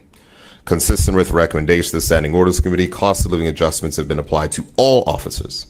The formula used to arrive at these adjustments was the approved increases for public office salaries for 2022, which was 2.25%, 2023, which was 2.25%, and 2024, which was 4.8%, equaling a total of 9.6%. It should be noted that the government did not take into account increases awarded to public officers in 2009, 2010, 2011, 2017, and 2018. The adjustment in remuneration for officers of the legislature will be increased by 9.6% from 2009 levels, which amounts to less than half of the 21.1% that has been awarded to public officers over the same period, equating to 0.64% per year. The government felt this was reasonable considering the base rate adjustments recommended by the board and accepted by the government. This 9.6% increase for officers will apply to the President of the Senate, the Vice President of the Senate, the Deputy Speaker, the Premier, the Deputy Premier, Attorney General, ministers, junior ministers, opposition leader, junior ministers, and opposition whip. Mr. Speaker, the government has made additional adjustments to two other officers of the legislature, the Minister of Finance and the government whip. The Minister of Finance has an important constitutional role in our island. Given the complexity of that role, it was felt that remuneration for the position should be increased. The resolution increases the remuneration for the Minister of Finance by $10,923 more than the 9.6% increase from the 2009 remuneration applied to other officers of the legislature. Schedule 2 of the Ministers and Members of the Legislature Salaries and Pensions Act allows for different rates to be paid to the government whip and opposition whip. The resolution sets remuneration for the government whip equivalent to that of a junior minister, which is $4,177 more than the 9.6% increase from the 2009 remuneration applied to all other officers of the legislature. Mr. Speaker, had salaries for officers of the legislature been increased in direct alignment with the wage adjustments increase received by public officers, as some have suggested, the financial impact would have been more significant. Instead, the resolution tabled today reflects a more measured approach, keeping the adjustments for officers well below those seen in the public sector, while ensuring that remuneration remains fair and appropriate for the responsibilities of these positions. The financial impact of these adjustments is $283,343 per annum, above the board's recommendations, but ensures fairness across the board rather than large increases for a select few. Mr. Speaker, the resolution proposes that changes will take effect on January 1st, 2025, to ensure fairness in pension calculations for former members. This approach guarantees that long-serving members who recently left the legislature are not unfairly impacted by the 15-year wage freeze in pension calculations. Former members, such as a long-serving Deputy Premier, Deputy Speaker, Minister of Public Works, and members of the opposition who dedicated years to public service will have their pensions calculated on adjusted salaries rather than the 2009 rates. This decision ensures that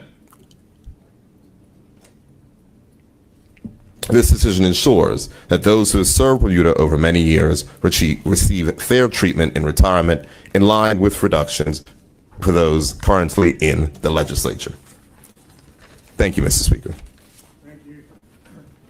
Thank you, Mr. Premier. Members, that brings us to a close of the statements for this morning. We'll now move on. The next item on the order paper are reports of committees. There are none.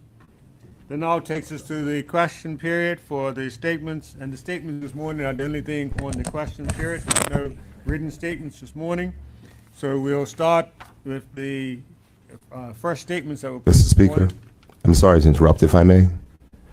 I missed the last page, and it's important to read for the record. Do you mind if I read it? The last statement, I'm very sorry. You're following on from somebody done that last week. I'm sorry, Mr. Speaker. Didn't somebody miss a page last week? What's this, a new practice now? Do you mind, Mr. Speaker? Members, do we indulge the member on his page that was left out? Mr. Speaker, after the week we've had, that is a good, I appreciate that laugh. Sorry, Mr. Speaker. The last page of my statement read as follows. Mr. Speaker, I understand that discussions around salary adjustments for elected officials are often met with skepticism. However, it is essential that we collectively acknowledge that serving in public office is not easy.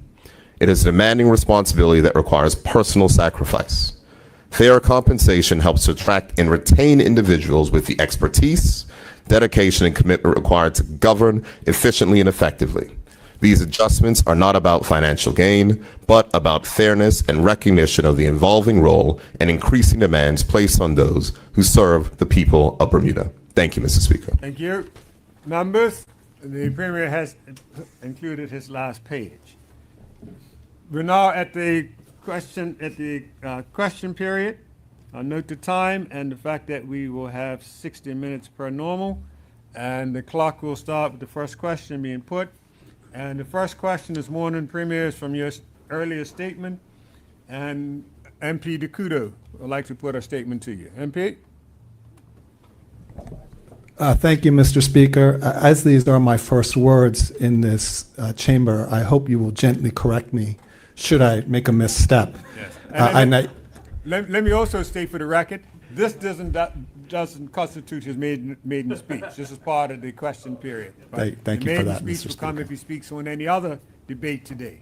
And also will be guided. I have 4 questions, and should I lay them out together or one at a time? It's three questions plus supplementary. So put your first question. Members, put your first question, and then get your supplementaries, and then you can move on to the next. You will pardon my confusion, Mr. Speaker. There were multiple reports, but of course one statement. Okay. So put I your hope question you- and field any supplementaries from that question. Yes, my first question is, the statement on the pensions referred to the outstanding investment performance that led to some of the results. As you know, there's quite a lot of turmoil with our neighbors to the west, the United States, and some of the investment markets there are perhaps not doing as well as people would like. And I wonder if the Premier, the Honorable Premier, could venture an opinion on what that might do with the pension funds. That would be my first question.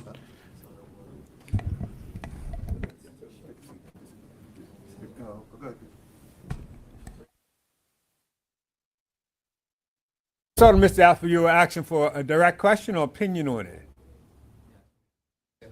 Because the questions have, I'm trying to quote the rule in my head, but it shouldn't be opinionated, it should be a factual response, a factual based on the facts. Yeah, Well, let me disregard that Okay. question. all right. Okay. Regarding to the actuarial reports, Mr. Speaker, and to the Honorable Premier, I have searched the Hansard high and low for the 2020 reports for the public sector pensions as well as the members' pension, and I wonder if the Premier can advise if the Ministry of Finance did indeed receive those reports, because I have not found them tabled in the House as per law. That would be my first question. My second question would be. Okay, thank Yeah, you. put your first question, then he can answer, and if you have any supplementaries from his response, you get to ask 2 supplementaries. So let him respond. Mr. Speaker, off the top of my head, I would assume that the Ministry of Finance and the Minister of Finance at the time do comply with the law 2020. But I will, no, I'm relatively certain that those things were tabled because that came in 2022. But I will go ahead and look, and if they are not, we will make the necessary submissions as necessary. But I know that ministry officials in the Ministry of Finance are listening right now, and so we'll go ahead and take a look at that. Okay. Do you have a supplementary question, or you want to go to your new question? Once you go to the new question, you can't come back to this one. New question, Mr. Speaker. Okay, go right ahead. Would the Premier provide a general outline of the changes we might anticipate to see in the public sector superannuation fund pensions? Thank you. Premier? As has been stated in this House numerous times, recorded inside of the Hansard, especially from budget debates and discussions last year, the fact is that there's only a few changes of which you can make to pension funds, which I'm sure the honorable member does know. You change either the reference year, you or the reference year or reference wage, you increase the age of which the eligibility of receiving those benefits can be, or you introduce contributions, and that the solutions, as has been done previously when matters were dealt with insofar as pension funds, is a combination of all three. And it would be premature for me to state the specifics, but we are happy to debate the bill when it comes to the legislature in May. Supplementary or new question now? Yes, supplementary, Mr. Speaker. Supplementary? The statement did indicate a very specific set of agreements had been reached, and so I guess my question would be what, of the menu of options that the Premier mentioned, which options were going to be undertaken? Thank you, Mr. Speaker. Thank you, Mr. Speaker. I just answered that, a combination of all three.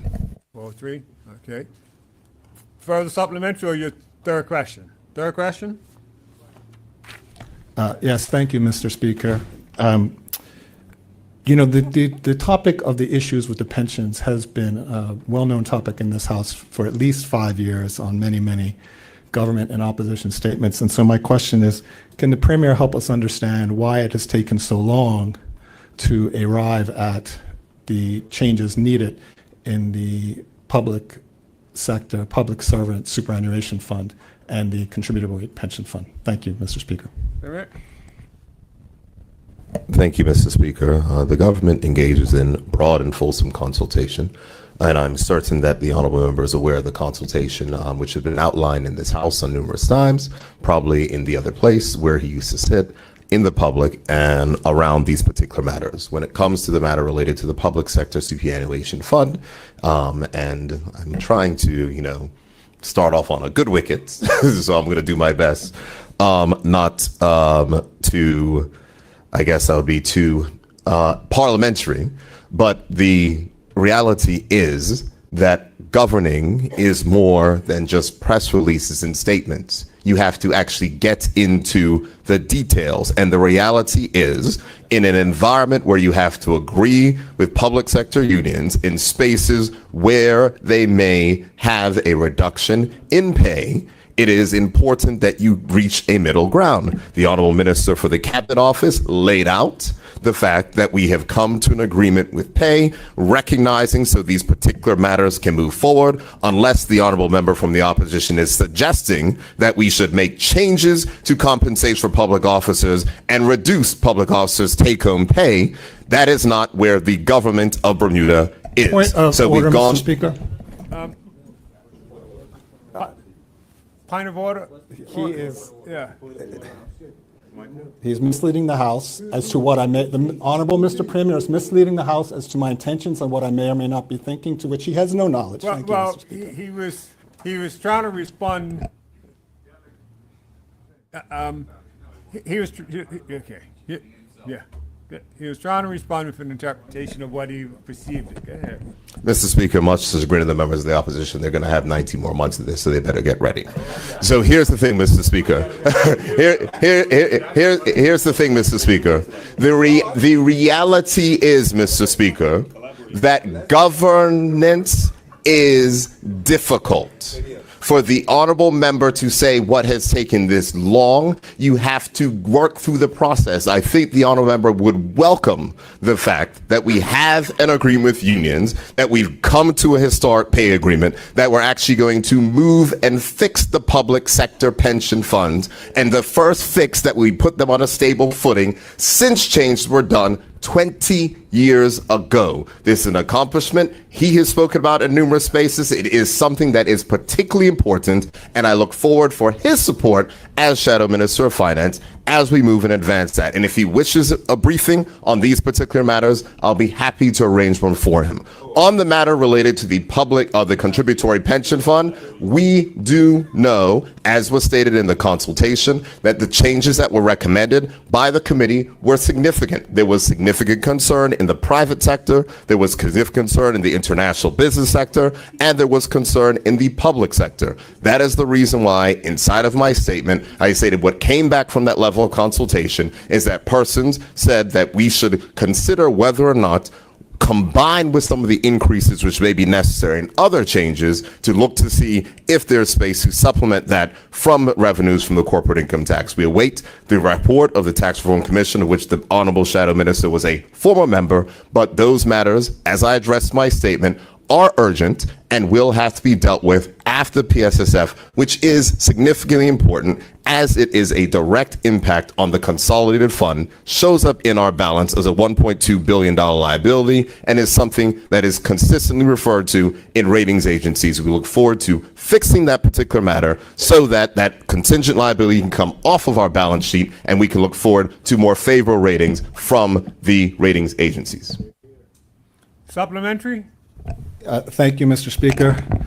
This is, of course, a vital topic for the country, and hence my deep interest. And so my supplementary question it is a to the supplementary. Honorable Premier is, may you confirm, yes, the supplementary, what date did the government first present a proposal to the unions, and upon what date was the final agreement reached? Thank you.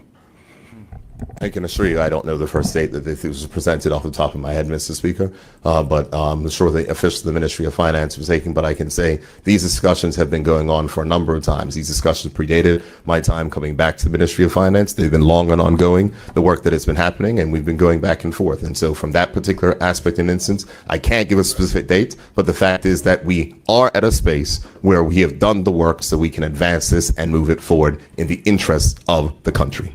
Thank you. Second sub? Okay, you used your 3 questions. Thank you. No further questions, Premier, for you on that statement. The next statement that has questions is the statement from the junior minister, and again is MP Dekudu. Would you like to put your question?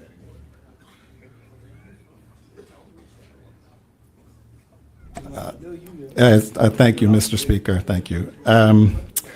With respect to the junior minister's statement on the consolidated funds, it refers to $79.4 million of payroll funding from the sinking fund.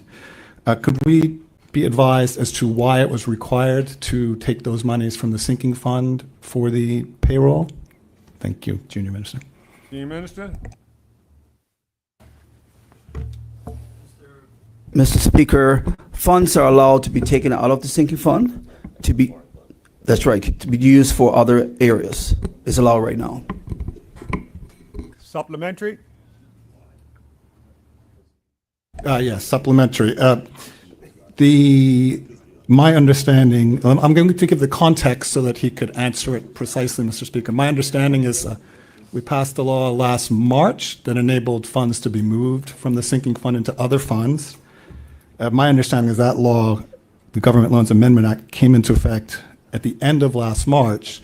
So I would like to be advised as to what authorization or laws enabled these funds to be moved from the sinking fund for the payroll without going through the regular budget process. Thank you.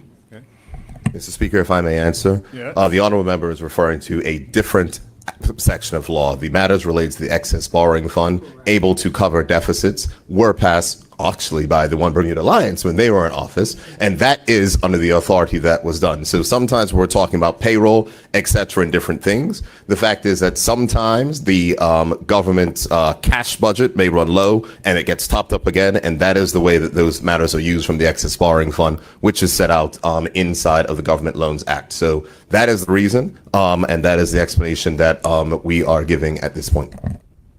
Further supplementary, a second sub or second question? Second supplemental, Mr. Speaker. Okay. Could the junior minister please advise when those funds were moved out of the sinking fund? And if it was before or after the Government Loans Amendment Act came into force? Thank you, Mr. Speaker. Senior Minister? Mr. Speaker, I don't have that information right now, or I can get it back to the member. All right, do you have a second question? No? Okay. Ministers, members, that's the last question for that statement. We'll move on. The next statement that has questions this morning is the statement by the Minister of Tourism and Transport on the matter of TCD. Minister MP Robertson would like to put his questions to you. Okay. Yes, good morning, Mr. Speaker, and Morning. thank you. And good morning to colleagues and to the listening audience. My first question is, will this digitization affect the employment of any person at TCD or cause redeployments from TCD to other departments? Thank you. Minister? Thank you, Mr. Speaker. The answer to that is no. Supplementary or a second question? Second question, Mr. Speaker, thank you. Okay. Will the digitization of this particular TCD department cause any increase in data collection so that TCD can assist the transport stakeholders? Minister? In a nutshell, with improved technology, will we gain more information? Basically, that's a nutshell of it. Well, Mr. Speaker, I think if the honorable member was listening carefully to the question and the statement, he would have understood that I think I went through a litany of positive things that were going to come out of this new digitization of our services. So I think the question that he's asking was answered in the statement. Maybe he's a little excited today, Mr. Speaker. So the answer is yes, it'll be more information. Do you have a supplementary? Supplementary? Or a Yes, second- or Mr. third Speaker, question? one supplementary, and it's that data collection and data management was not included in the statement, so I would like for the minister to expound on how that may be occurring. I don't think it was not mentioned in the statement, Mr. Speaker. Minister? The answer is yes, Mr. Speaker. Okay. Is there a second sub or third question, or are you done with your question? Okay, thank you. Minister, you want to do a third question? Oh, yes, go ahead. Okay. I missed that. I thought you Yes. were done. Okay. Thank you, Mr. Speaker. Third question. Assuming that this digitization will be brought in by probably a third party or outside force, just asking. If that is the case, will we be told whom is handling that particular work? Thank you. Minister?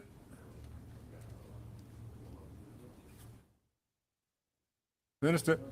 Yep. Minister, direct your response this way. Members? Thank you, Mr. Speaker.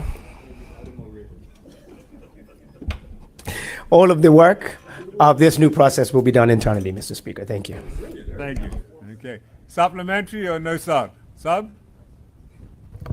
Thank you, Mr. Speaker. One supplementary. Is there an estimated cost for this particular digitization process from start to finish, as it's set to start fairly soon? Minister? Mr. Speaker, thank you. As I mentioned a moment ago, all works on this new project will be done internally. So the budgets that are already set will be used, and we will see advancements. Thank you, Mr. Speaker. Thank you. Second sub? None? Okay, that concludes your questions. However, Minister, there's another member who would like to put questions to you on that statement. MP King, would you like to put your questions? All right, members. Don't listen to me, listen to the lawyer. But, sorry. Morning, Mr. Speaker, members of this Honorable House. Regarding the Ministry of Transport, what is the timeline for full automation of the processes? I know that there's going to be digitalization to improve efficiencies, et cetera. I'm just wondering what the timeline is for full implementation. Thank you. Thank you. Minister? Thank you, Mr. Speaker. As the statement did say, we will be starting with 3 on March 31st of this year.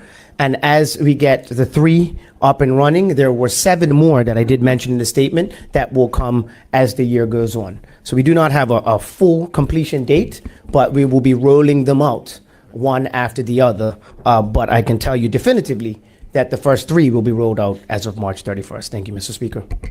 Second sub, or first sub or second question? First up, please. Okay.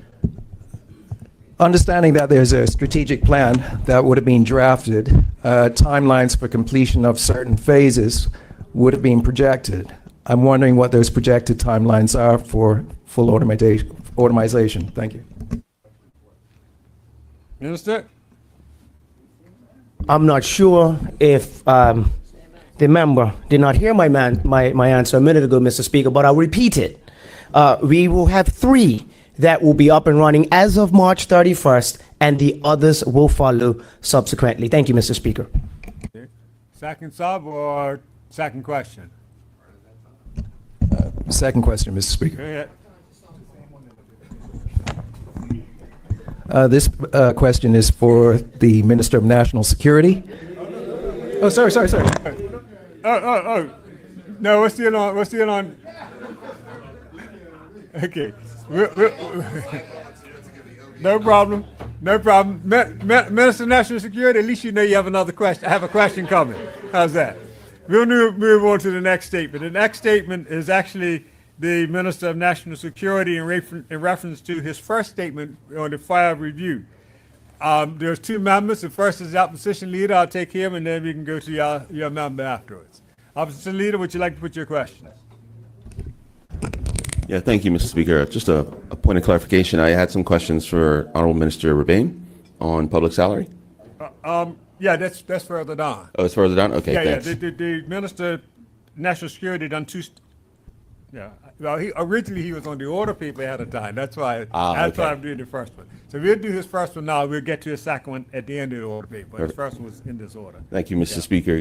Good morning to you and to members and the listening audience. Would the Honorable Minister be able to speak to the recommendations that came out of the NFCC 2023 report?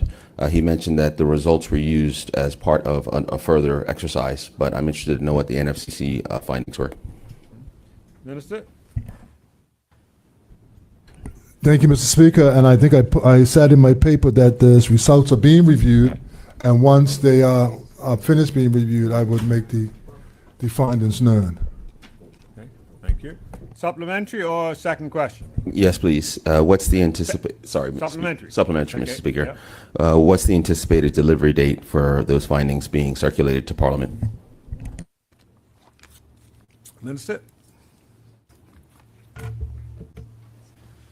Probably not by the end of March, but hopefully in our session sometime in May. All right. Thank you. Second sub or second question? Second question, please, Mr. Speaker.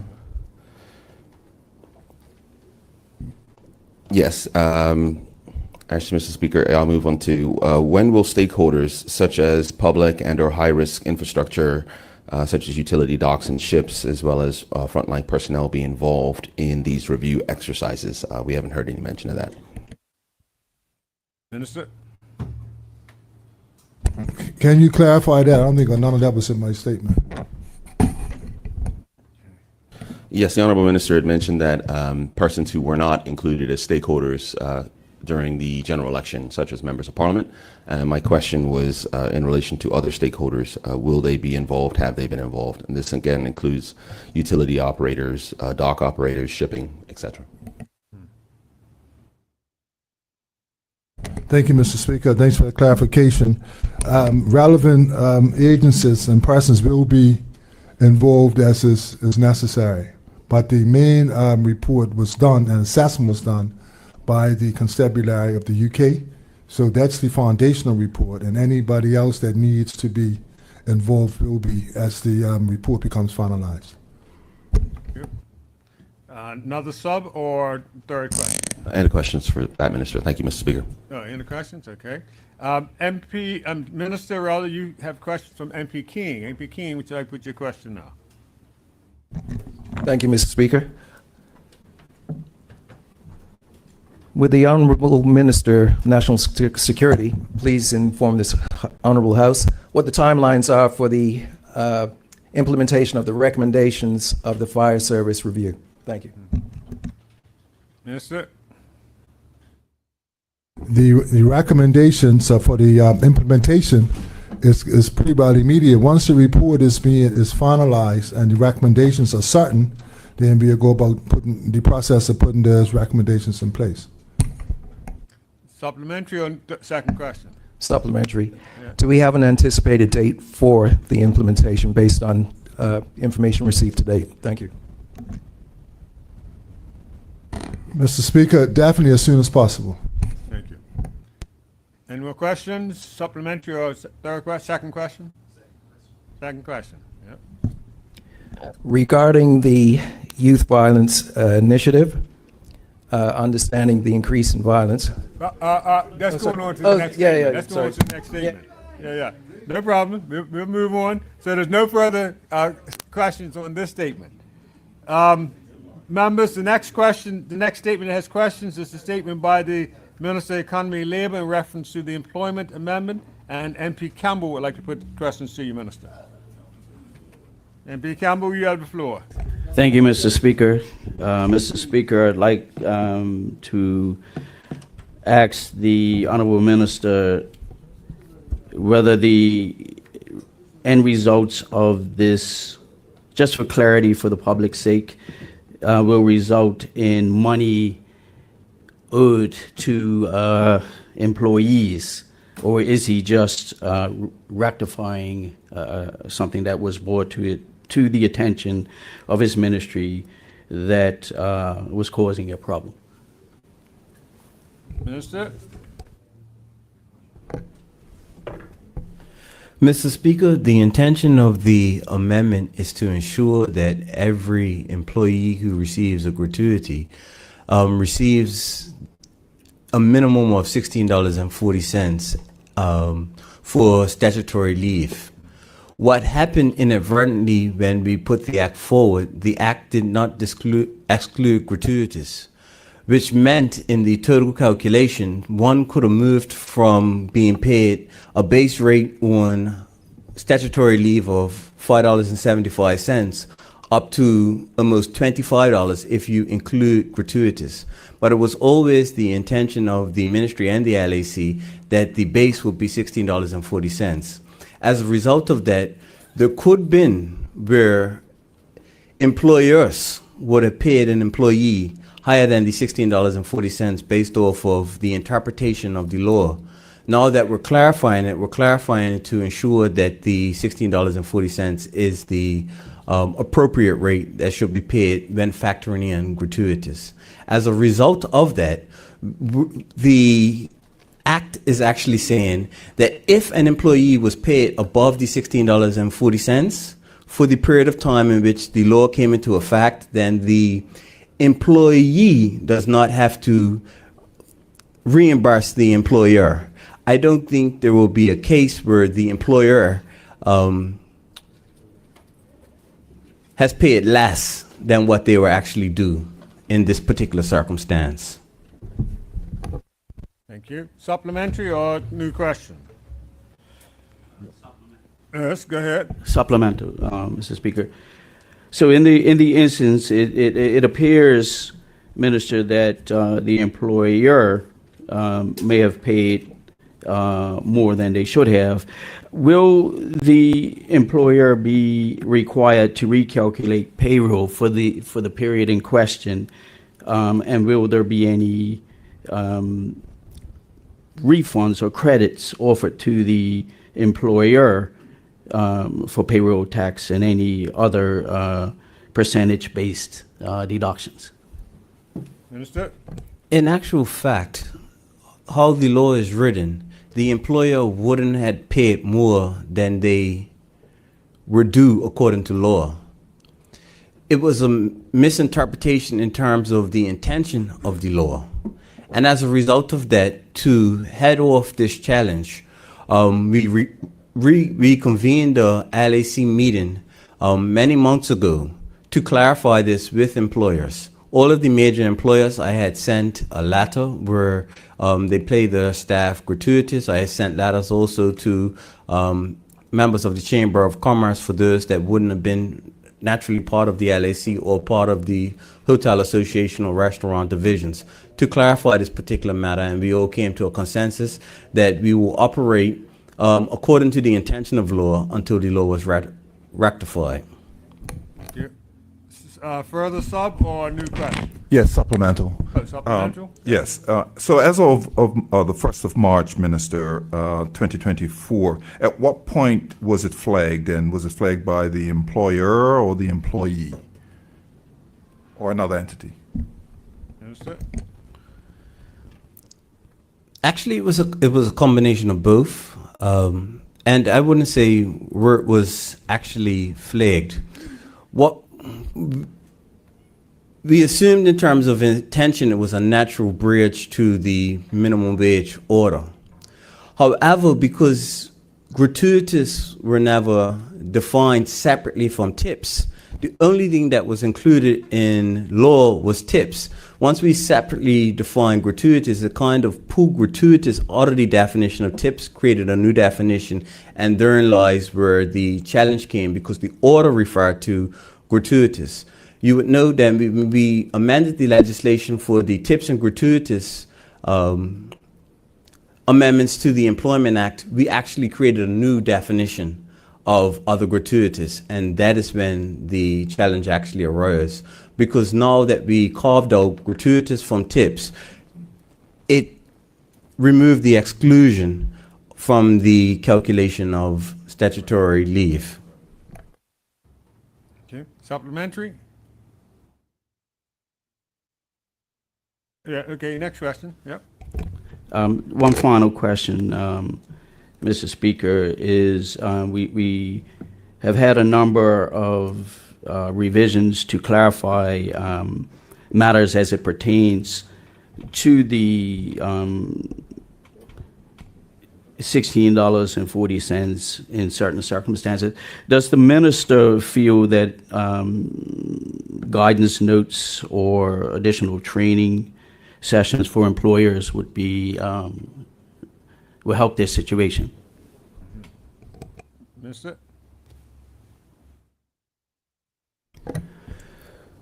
The Department of Labor does put out guidance for the Employment Act and all of the provisions which lie in the Employment Act. We went through a great effort in terms of putting out guidance. We will continue to put out guidance, but if anyone needs clarification as it pertains to the interpretation of the Employment Act, the Department of Labor is the department to provide that accurate interpretation. Supplementary?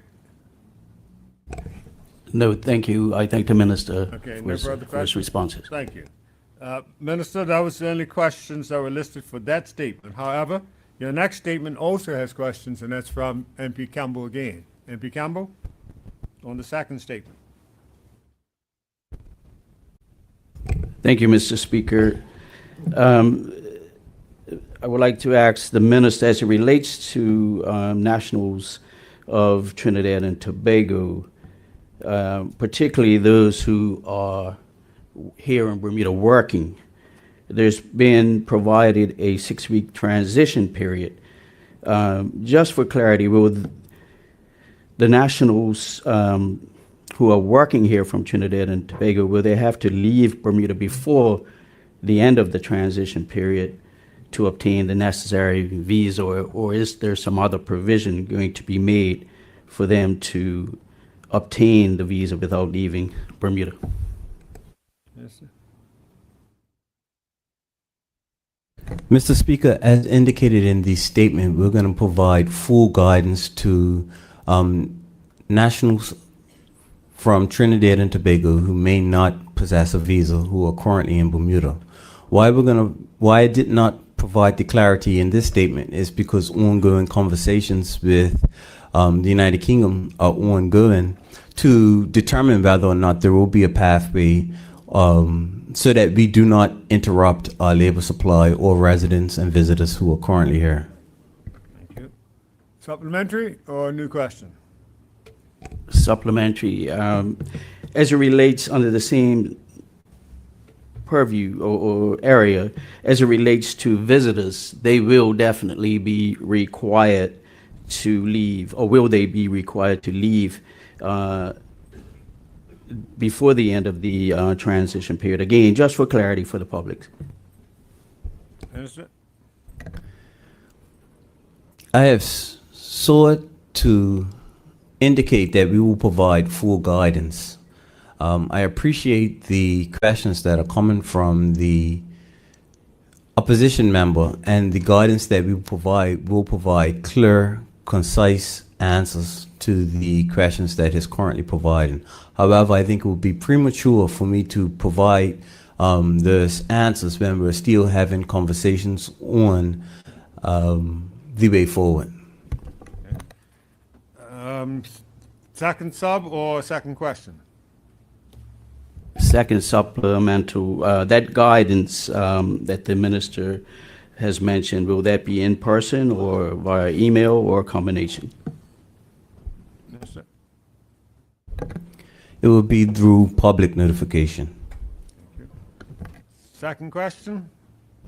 No, that's it. Okay, thank you. Members, that was the last question for that statement. Thank you, Minister. Members, we move on. The next statement that has questions this morning is the statement from the Minister of Works. Minister, you have questions from members. The first member is the Opposition Whip. We'd like to put a question to you. Thank you, Mr. Speaker. And let me just say thank you for indulgence with some of our new members trying to get up to speed. I've been in this House of Assembly 13 years somewhat, and I still see seasoned members making errors. So it is a daunting task, and so I commend them for this opportunity that they have. So on page 1 of the honorable member's statement, it says, it should also be noted that this decline in applications is despite the government increasing its budget to hire more lifeguards. What I'd like to know is, in this budget, did it include also pay increases? Okay. Minister? Is the member referring to the recently agreed pay increases? Just clarify for her, please. Yeah, you say it is also noted that this decline in applications on page 1, the third paragraph up from the bottom, is despite government increasing its budget. So is the budget that you've come up with for getting lifeguards and dealing with all of the signage and all of these kinds of, does that include in that budget an increase in pay? No. Okay. Supplementary or second question? Supplementary. So a budget has been established, but if we go back and we look at former statements that were made, it was clear in this honorable House that pay increase was one of those issues, that lifeguards were well underpaid. And this is going over plus year on when we've been discussing this here. What is the new pay for the lifeguards then? Minister? Mr. Speaker, in the statement, it referred to a process that the government is going through, and part of the considerations or the recommendations is a new pay scale. So it is part of the process that is being taken place, is the consideration of a new pay scale for these lifeguards. Second question, second sub or second question? Second supplementary. Yeah. The reason I'm asking the question is because we're already in the process of hiring lifeguards, and we're going to hire lifeguards without having put the increase in place, which was flagged as one of the major issues that we're having. So I'm trying to understand, why haven't we come to at least hiring at a higher rate, because we're just exasperating the situation by not having the pay increase already done. Understood? Mr. Speaker, perhaps we're moving ahead of ourselves. We are hiring 8 lifeguard consultants whilst we reconsider and reform the position of being a lifeguard in Bermuda. And so what I'm saying is, yes, we are hiring lifeguards. At the same time, we are in the process of reviewing what it means to be a full-time lifeguard in Bermuda. So that means revamping job descriptions. It means updating and increasing the new pay scales and the like. So there are 2 separate things. We have our lifeguards. 8 lifeguards that we are hiring is temporary whilst we address the full-time positions that we're looking for, which is a more long-term solution. Second question. Yeah. Okay. Yes. Second question. Considering back in May of 2024, and twice, and 2 statements were done in May. You can see those in the Royal Gazette as well, which were copied. It spoke then of the fact that work permits needed to be lifeguard pay was to increase, and work permits to be fast-tracked. At this particular time, have we hired any new staff to this? And I have a supplementary to this. I know he's going to say he said it already, but I have a... I said it already. Yeah. So, my supplemental. The honorable member was almost talking about the cart before the horse. Well, we're hiring people and we need them urgently. Cruise ships are already here, and we're paying them at a rate that is well below the standard internationally. How are we going to get, the question is, how are we going to get lifeguards of the caliber that we need and the numbers that we need, and we still haven't worked out what the issues are for lifeguards? We're hiring lifeguards without a description. It's already out.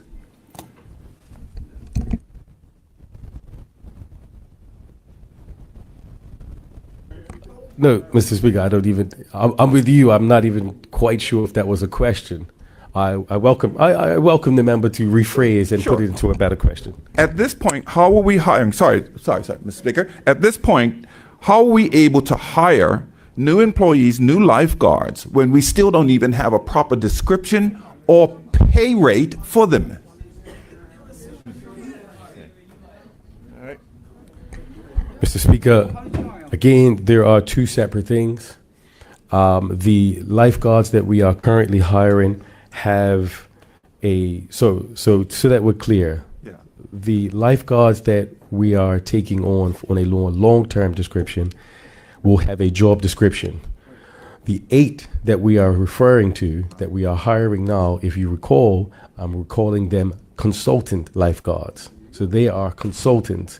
They are not, that's why you don't have the level of job descriptions that you're referring to. They are consultants in comparison to our long-term solution, which is job descriptions. Thank you. Thank you. Supplementary to that? Yes.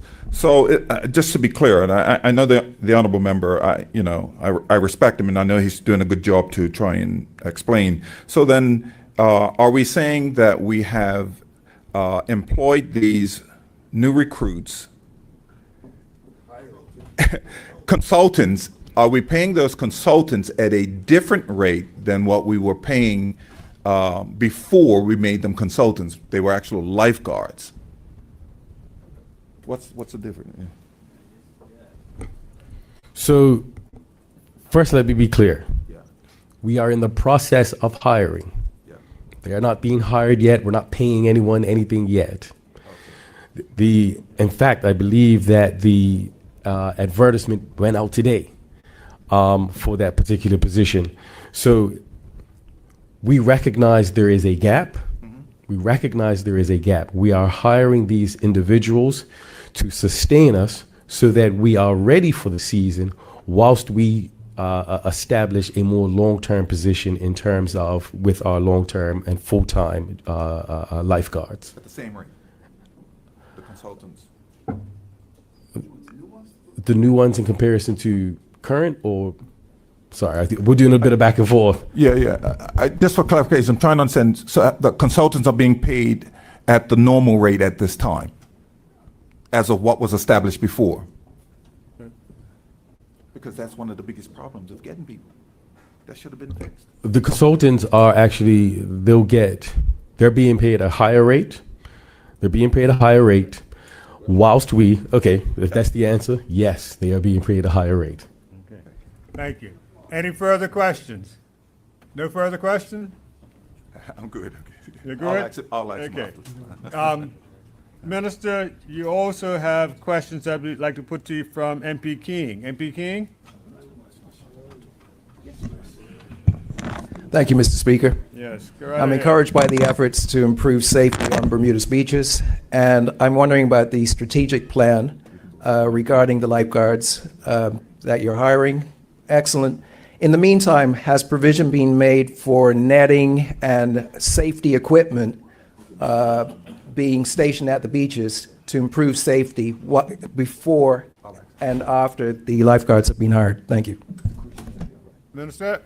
The short answer is yes. I wouldn't specifically get into the specific equipment, but I will say that safety, as a result, not even as a result, but we recognize the importance of safety, and so continued measures to improve our equipment, to improve our safety on our beaches is a priority, and we will continue to do so.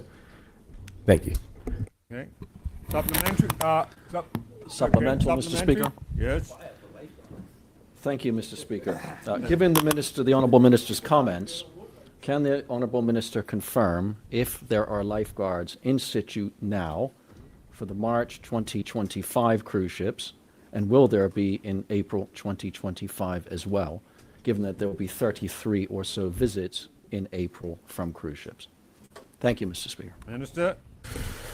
So that one's a bit difficult to answer, simply because of, again, we are in the process of hiring these consultants, and the sort of, no, we're not going to get off on a bad foot, but the short answer is no, but it can change. And the reason I say it can change, it depends on, as you recall, many of our lifeguards are, for example, university students and things of that nature.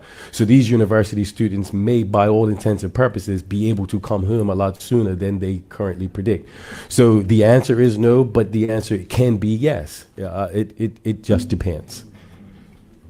That is part of the issue that we're having with the seasonality and the availability that we have on island. Thank you, Mr. Speaker. Thank you. Supplemental to that? Yes, go right ahead. Yeah, so considering the students coming back and the likes, and coming back potentially as consultants, what is then the consultant rate at this present time? Minister?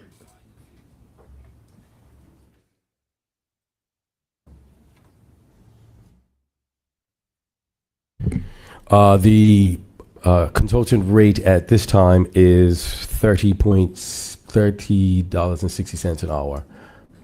Thank you. Thank you. Any supplementary?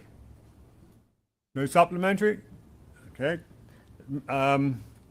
Minister, that was the last questions that were for you.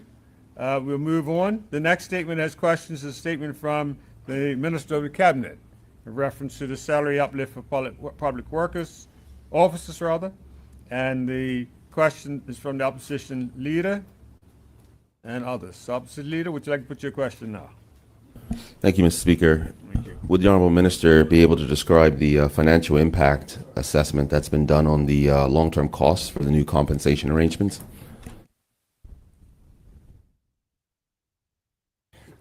Minister?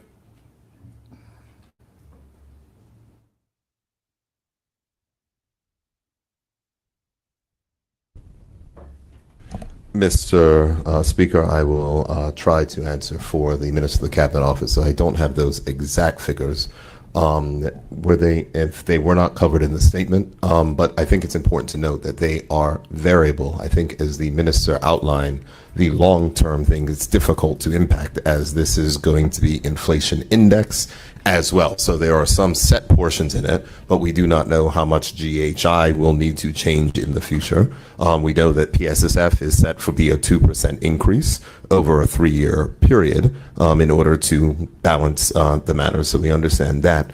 But on the issue that is related to the total overall cost, that is not exactly known. I will, if the minister does not have it, I will get the exact figures for this year because we know what it is for this year. I'm sorry, Mr. Speaker, it was covered in the statement. Okay. Okay, supplementary? Thank you. Is the increase, the calculated increase, going to be covered by ongoing revenue or require borrowing? Mr. Speaker, there is no expectation of further borrowing that is going to happen under this government. Thank you. Supplementary or second question? Second question, please, Second Mr. question, Speaker. The Honorable Minister mentioned that the PwC review job evaluation reform has been completed and implementation is being progressed. Could he speak to, or would the Honorable Minister clarify how the job evaluation reform will align with the digitization and public service modernization efforts? Thank you for that question. As I mentioned in the statement, further comments on the job evaluation progress will come. They are now in the process of actually looking at exactly what the member has asked, so there is no answer for that at this moment. But updates as that project progresses will come to this honorable House for sure. Thank you. Supplementary or new question? Supplementary, please, Mr. Speaker. Yeah. Thank you. I thank the Honorable Minister for that. Will the reform process also address any inefficiencies, accountabilities, and performance management in the public service? Yes. Yeah. Yes. Second question? Second sub. Thank you, Ms. Brother, yes. Yeah. Mr. Speaker, what are the plans to reduce the number of vacant funded posts? I believe the Honorable Minister said over 800 while implementing a new structure. Minister? Thank you, Mr. Speaker. Mr. Speaker, the honorable member would recall from the throne speech and from the election platform that just took place that more resources and additional things will be done within DEOD to address the shortcomings. Okay. Further question? Next question, please, Mr. Speaker. Yes. The Honorable Minister had just spoken about making further statements to the House and further reports relating to the reform process, including addressing inefficiencies and accountabilities. When will that report be brought to this Honorable House? Thank you, Mr. Speaker. Mr. Speaker, if I may help on this one as well, as I know ministers are transitioning, et cetera. On the particular matter, the Honorable Opposition Leader will know that there have been previous statements in throne speeches regarding Public Service Commission regulation reform, which is dealing with the streamlining of discipline and handling. Those matters have been through consultation and been signed off by or since the governor. Unfortunately, those matters have not been able to emerge from the Attorney General's chambers.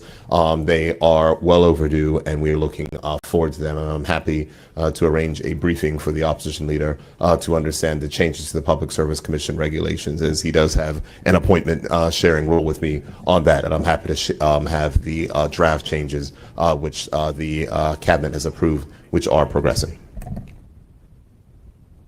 Supplementary? No further questions. Thank you, Mr. Speaker. Thank the Honorable Minister and Premier. All right. Minister, you also have questions from MP Campbell. MP Campbell?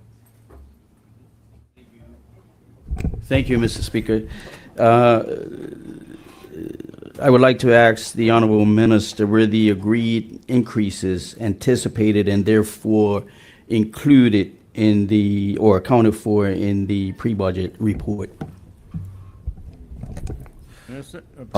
Thank you, Mr. Speaker. Mr. Speaker, the honorable member would know from the pre-budget report that it stated insofar as future increases where it made a specific provision for increases to public sector salaries, as we knew that negotiations were taking place and we understood the framework of the negotiations were taking place. The honorable member would know that I think there was a provision inside of the pre-budget report, don't remember off the top of my head, but I think it was around circa $20 or $30 million. Supplementary or new questions? Supplementary, were the agreed increases in line with the provisions that were made in the pre-budget report? Yes. Okay. Supplementary or second? Nothing else. Okay, thank you. Members, that brings us to the end of the questions for that statement. The next statement that has questions is actually Minister of National Security. Your second statement has members who wish to ask questions. The first is from the opposition leader. Opposition leader? Thank you, Mr. Speaker. Would the honorable minister be able to inform this honorable House when the Bermuda Police Service Schools Resource Officers programs will be staffed? We'll get 7 minutes left on that. Thank you, Mr. Speaker. In answer to that question, I don't have that offhand, but I endeavor to get the answer for you.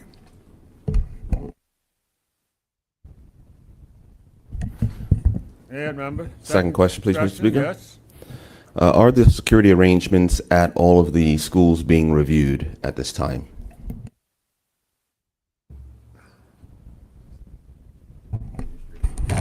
Well, actually, that's an education problem, not problem, I'm sorry, Mr. Speaker, that's an education question. And the answer to that is yes. Okay. Supplementary or second question? Supplementary, please. Okay. Would the honorable minister be able to speak to the extent to which he or the technical officers at National Security have been consulted in the process of the security review? Minister. Thank you, Mr. Speaker. The team at Minister of National Security is working closely with the schools and with education in trying to provide the best security possible for our children. Yes. Fantastic. Thank you, Mr. Speaker. Thank the honorable minister. When can we anticipate being updated as to the changes being made subsequent to these disturbing events? Members, even though we're going past the 12:30 mark, we've only got 5 minutes or so left on questions, so we're going to finish this and then break for lunch. The reviews are always ongoing, so as we move from one step to the other, obviously the relevant parties will be informed. Thank you. Sup or? Yeah, second sub. Yep. Is there any tangible or measurable impacts that we can see that are currently anticipated in this review?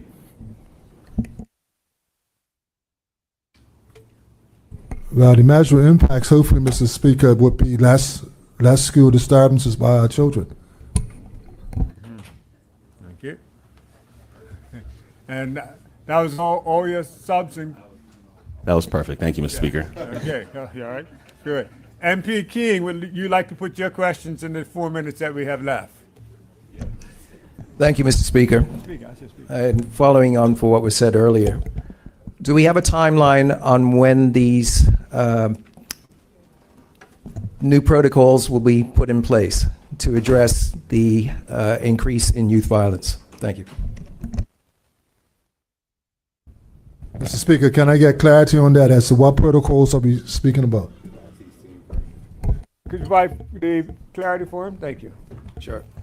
Understanding that the issue of youth violence has been mentioned in the House numerous occasions, I understand that there would be a strategic plan that would involve consulting with relevant authorities, local and abroad.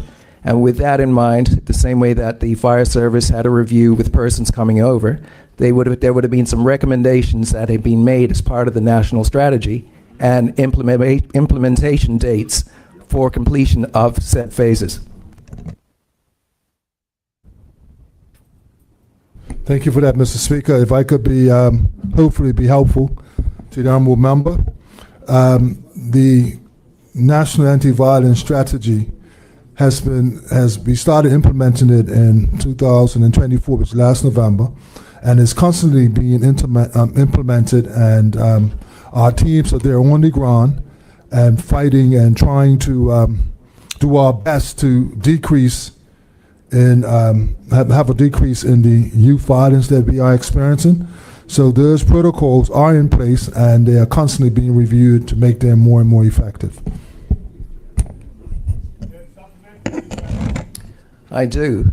Okay. Understanding anecdotally and as reported, the current measures are not meeting their objective, which is decreasing the incidence of youth violence. So in terms of the strategic plan, what are the implementation targets, the specific measurables that we're trying to achieve, and what are those deadlines that we're trying to achieve? Thank you. Okay. Minister? Start from the beginning, I'll be back and work forward. First of all, the obvious thing that we are trying to achieve is to eradicate youth violence completely. And what we are doing now, we are trying to decrease youth violence, and I feel that the teams that are in place in our schools and in our communities dealing with our youth are doing good work in trying to get to the bottom of the antisocial behavior, and our constant struggle, our constant job is to try to decrease violence to the point of total eradication. Any supplementary or third question? No, I'm finished. Okay, thank you. Members, that brings us to a close of the questions for this morning. And so I'm going to ask now that we stand and premiere. Mr. Speaker, I move that the Honorable House do now adjourn for lunch and come back at 2 p.m. Okay, that's fine. Is it 2? Yeah. 2:05? You need extra 5 minutes? It was up to you, Mr. Speaker. 2:10 would be great. Mr. Speaker, whatever your wish is. It sounds like I will move Jeopardy it. or something. No. Yeah. We'll come back at 2. What's the time? 2:05. Thank you, Mr. Speaker. Okay. Members, the House stands adjourned until 2:05.